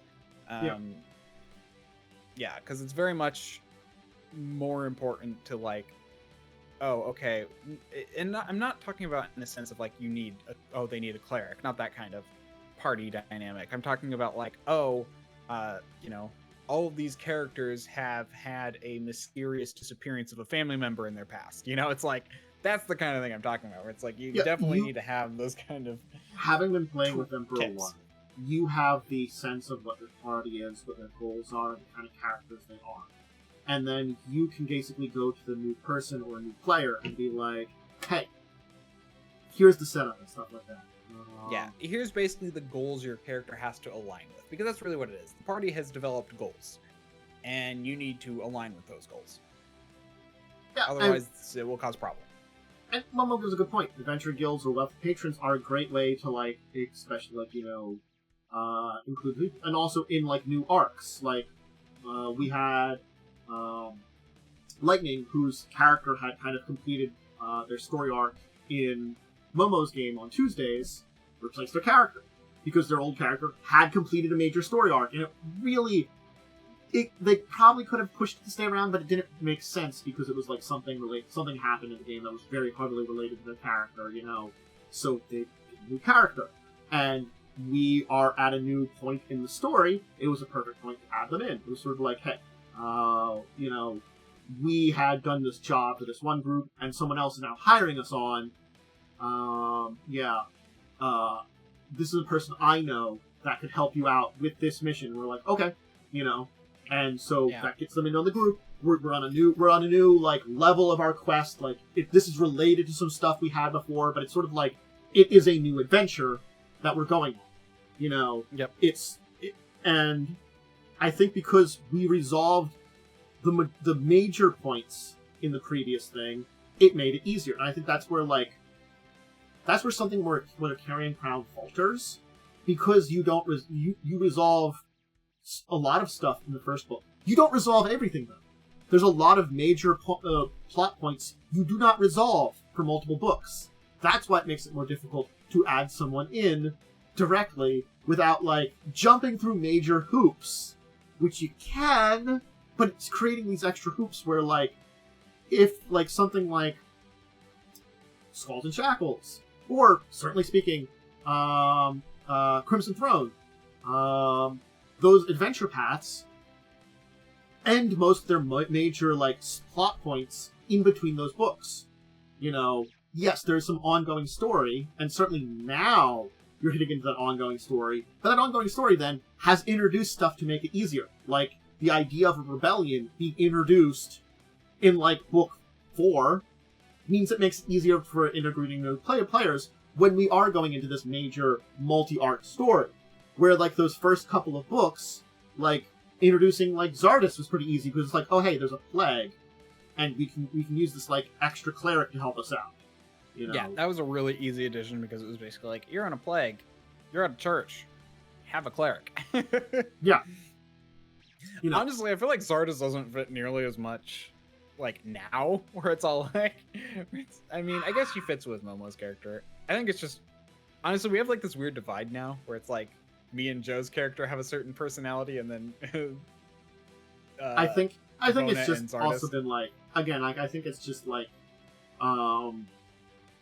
this has, you know, yeah, artist here just to make us Ivona does become an evil vampire lord. yeah, it's sort of like Xardus probably has an important position back in Korvosa, but kind of like there is a reason to be here with you. Though again, it's not the same personal stake in a way that's kind of been developed for a lot of the other characters, even in that book, though, in a way, I feel like. Because it's sort of like, all of you have dealt with the after effects of the Queen a lot more from the beginning, and I feel like have been invested in that in a weirder way. I think it's just the character is very much more, this is one job to do, but I don't know if I need to be here to help you on that job, kind of thing, Yeah.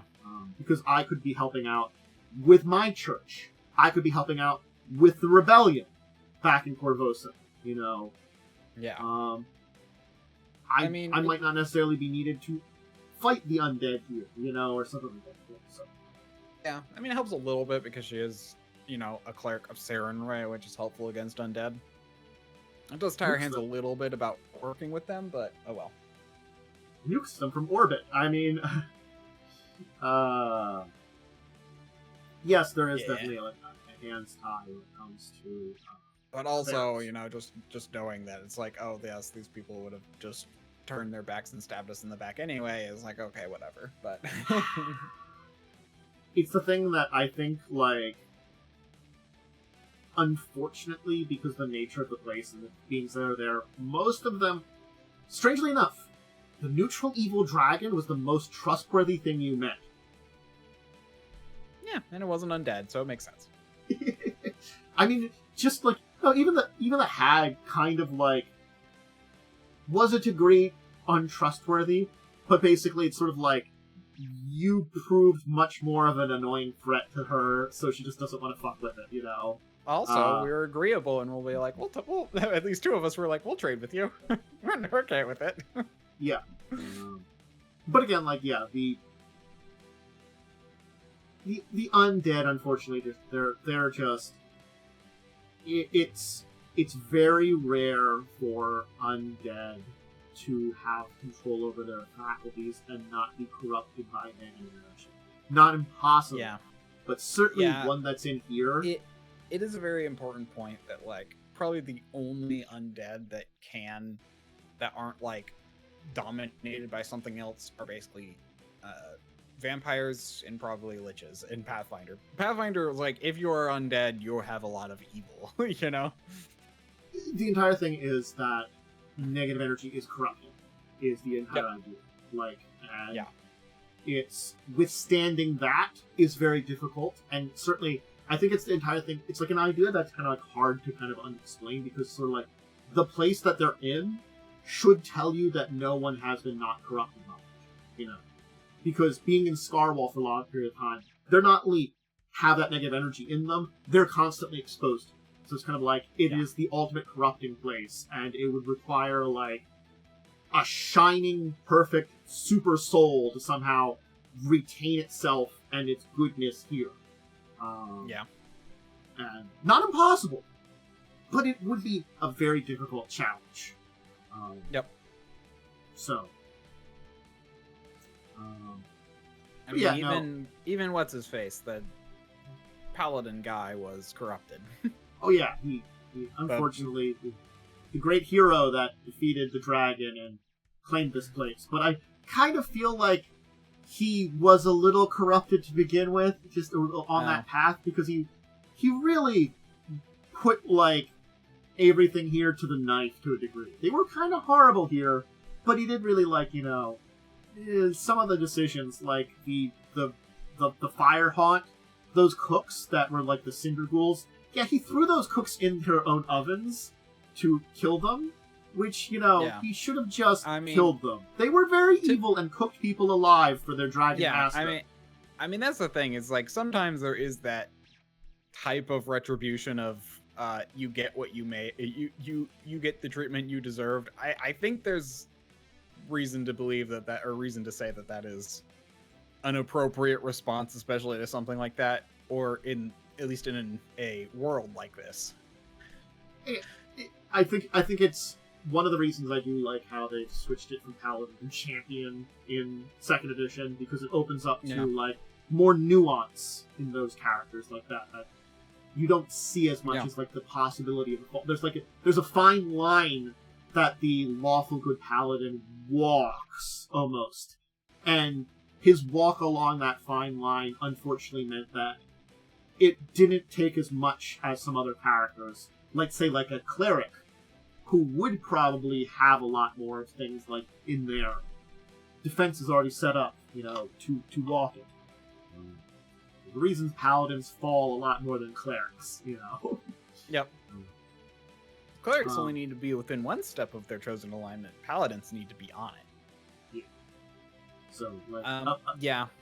It does. It's funny, because it does actually say, like, it is not recommended to play an unholy paladin, because it can cause a lot of problems. It actually says that in the Pathfinder 2 ebook. Still. They're like, just don't be a jerk, champion. Just stick to the guns of, like, being like a... Although I was on literally, because I was making a champion, I did actually basically say, like, an unholy paladin isn't the end of the world. I ended up not making one, because I was making a champion. But I made a neutral one, which is kind of annoying, because, like, you don't get the holy or unholy trait into your attacks if you go neutral. But you can do a neutral one.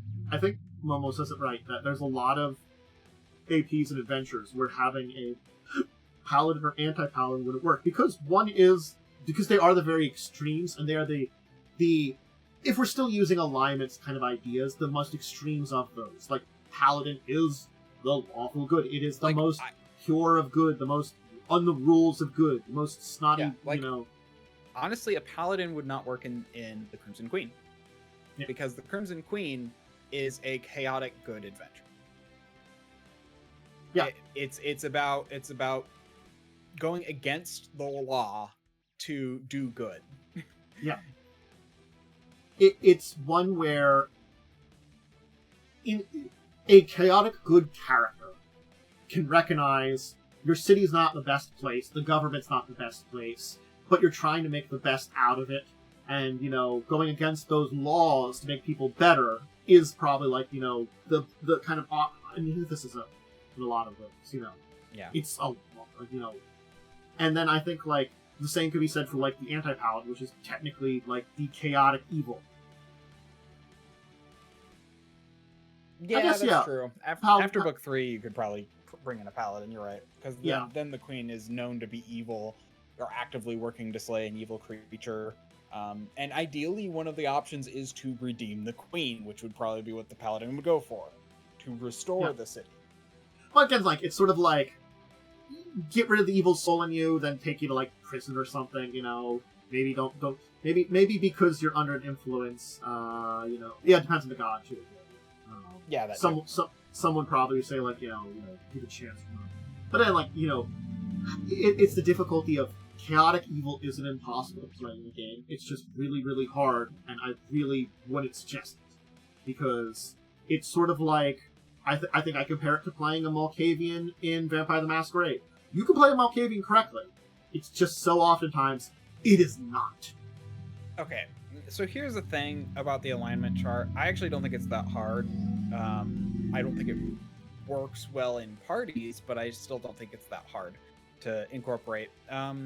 Like, a lot of people focus on, like, the alignment, which is really dumb, and I'm glad Pathfinder 2e worked away from it. But I would argue that a chaotic evil person is someone who looks out for themselves and doesn't care how they get what they want.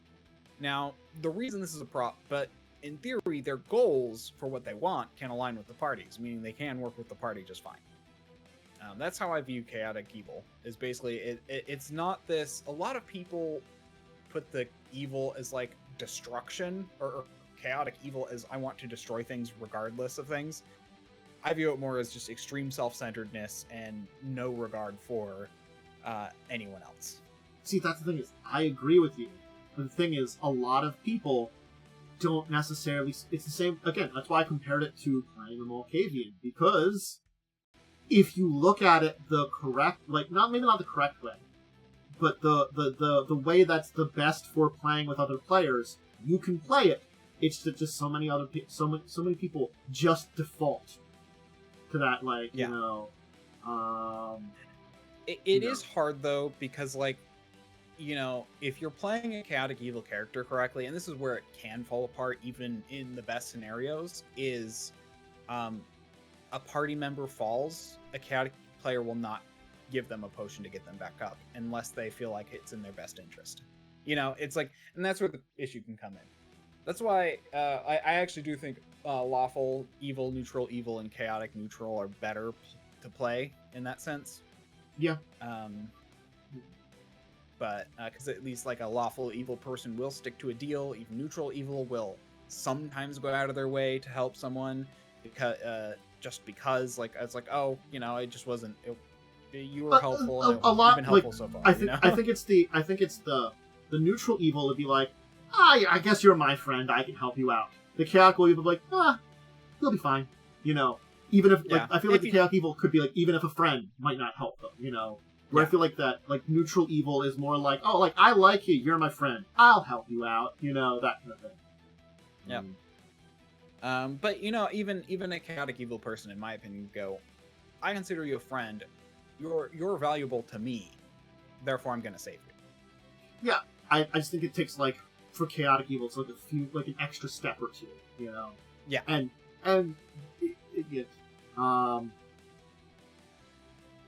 also, if you're joining a party, never play a chaotic evil player unless you're in a very chaotic evil team.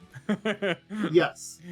Like, I don't think I would ever run... I'd run an evil campaign, but I don't think I'd run a chaotic evil campaign unless it was specifically, like, a certain type of campaign. Like, as fun as it would be, I think a chaotic evil campaign could work as long as players are very willing to go through characters like butter. Because basically the best way to handle it is it's basically would have to be a very player driven game where the players do what they want. There's no overarching enemy. It's just, we want to do this. We want to take over this town. We want to kill off these people. We want to start a slave trade. It could be something like I'll use this as an example, though I don't know the stats for it. Like a tribe of ogres. Ogres, very cruel, very malicious. We wanna raid this town, kill everybody in it. That's the goal of the game, you know. And there's like some defenders there. We have to figure, and you know, it's like you're maybe not the smartest thing, but you have to like kind of smash up them, and you know, that kind of things.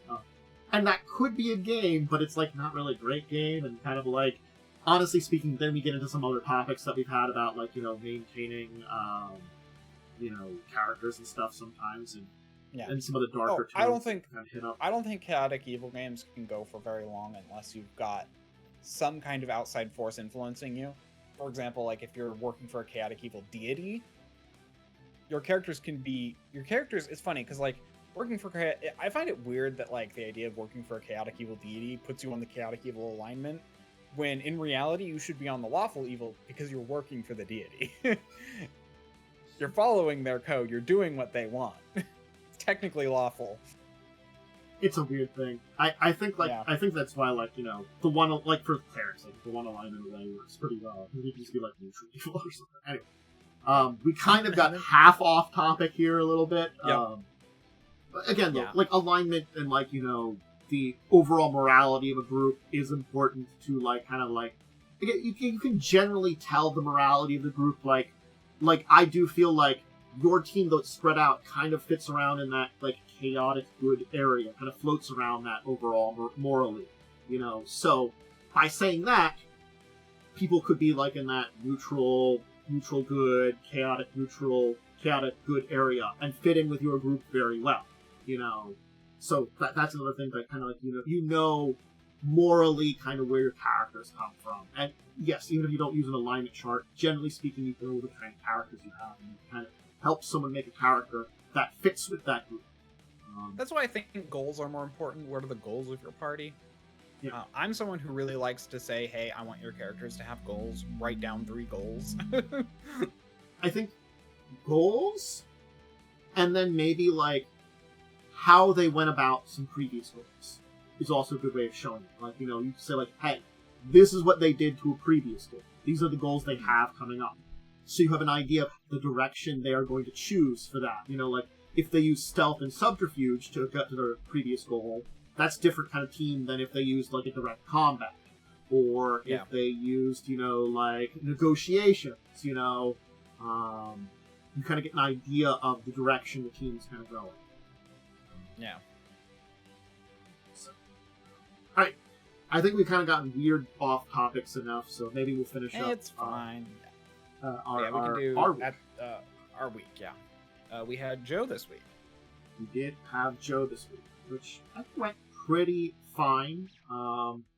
Yes. We went to Beastlandsy area and met faunal, which are intelligent animals, basically. Yep. They're not even anthropomorphic. They are just animals that are intelligent. Yep. Yes, it is. It's tied to the Beastlands, which is where basically the Beastlands are weird because it's not like what I find weird about the Beastland is that it's full of intelligent animals. It's not where like animals go when you die. It's not like anything like that. It's like, why? It's not like an afterlife like a lot of the other places are.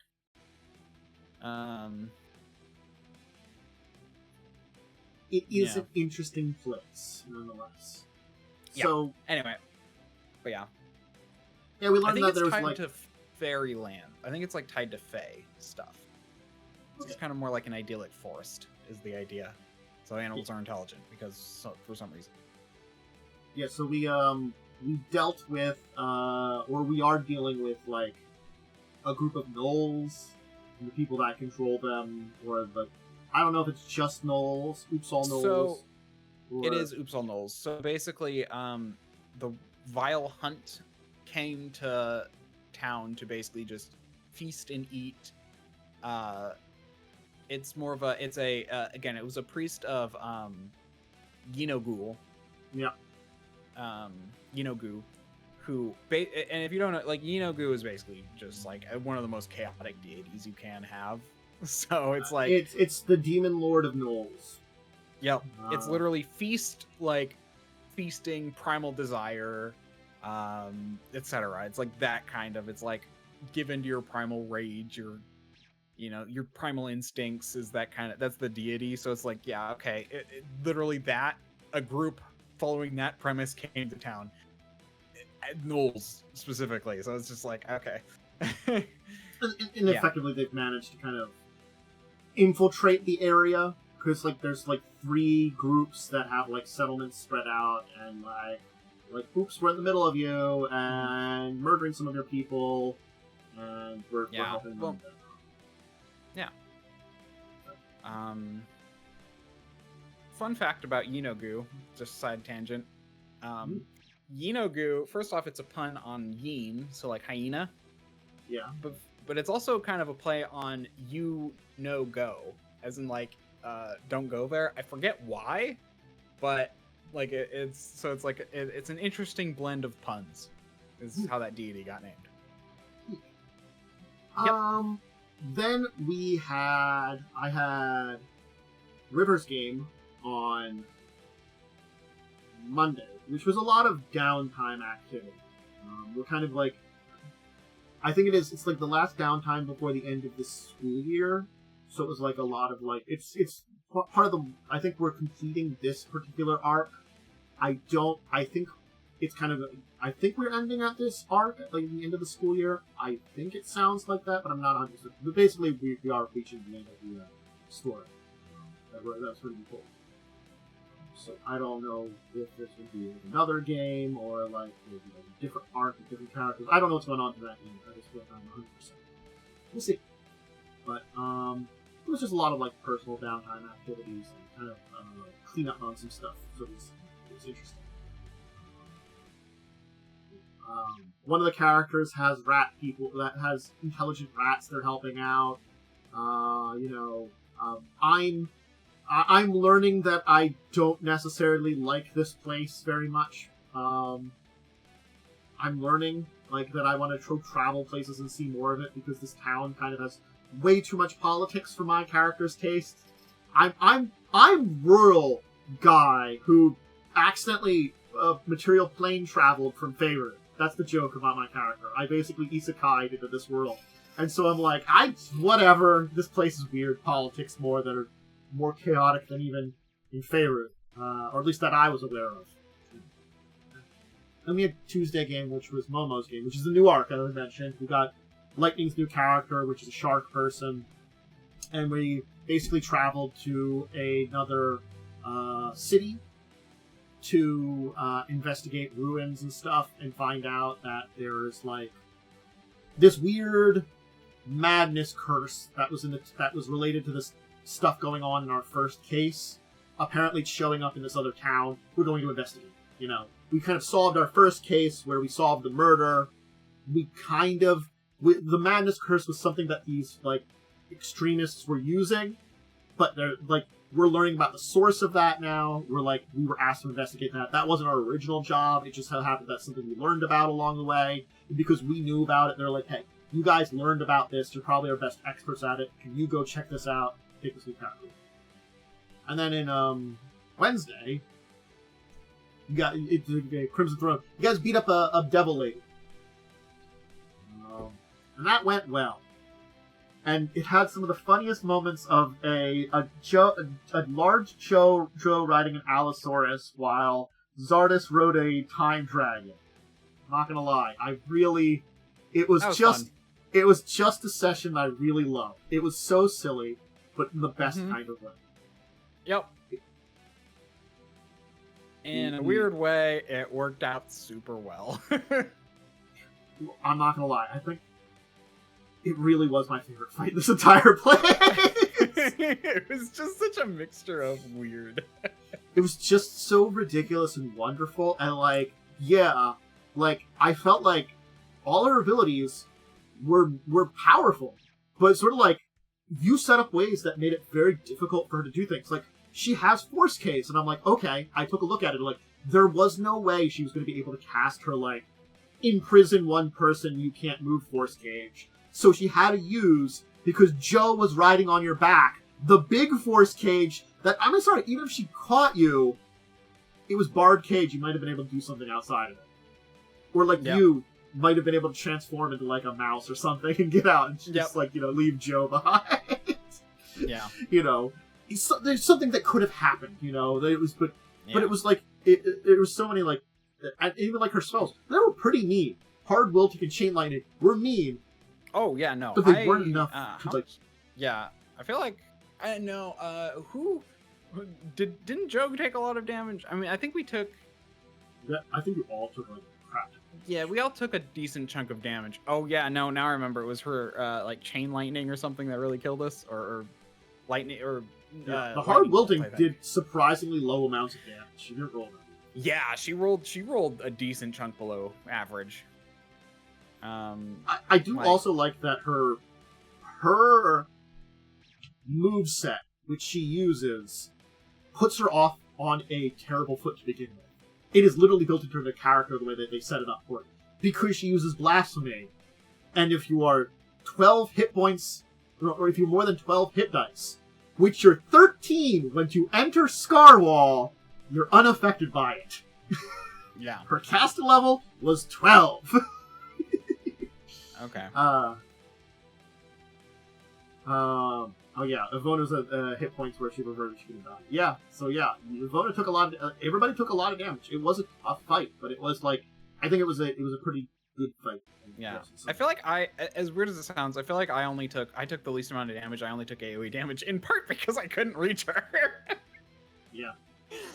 So she didn't target me that much, but at the same time, it was very much this like, come down here, I want to bite you.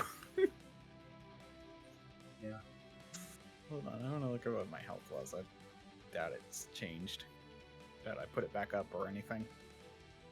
But yeah, it's I think it was a pretty fun. That was a fun fight. Yeah, I mean, like, again, like, I knew all the tactics. I did the tactics they put in the book weren't bad. Like, and it made for a good fight. Like, she telepathically contacts the Bone Devils who are just upstairs hanging out if things are going wrong for her. Because they have invisibility at will, just hanging out there invisible.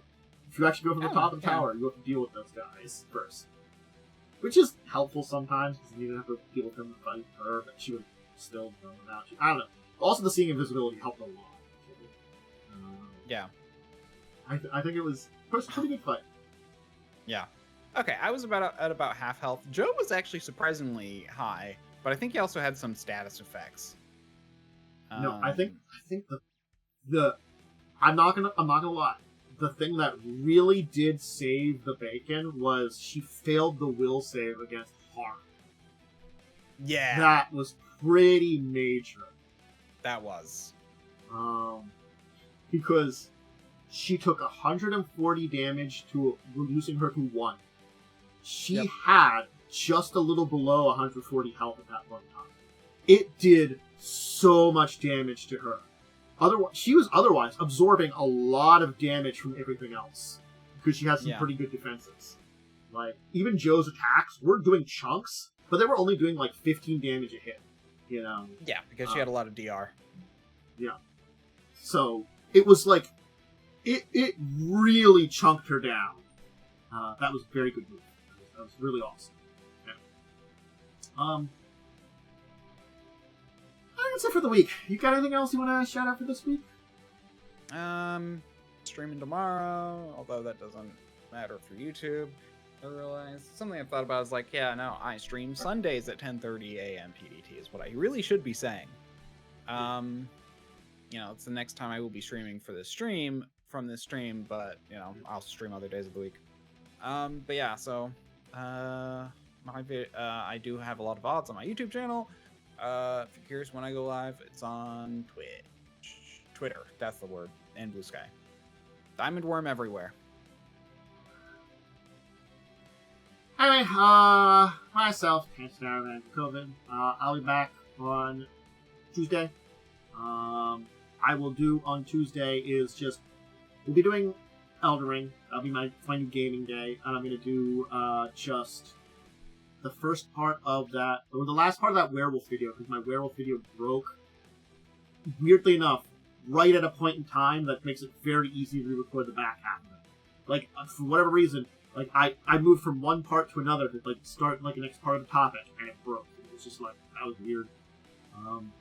Definitely have to, like, maybe it's just, like, if my headphones are finally actually going. I haven't heard anything for them going, but maybe if they are, maybe there's some kind of issue with that.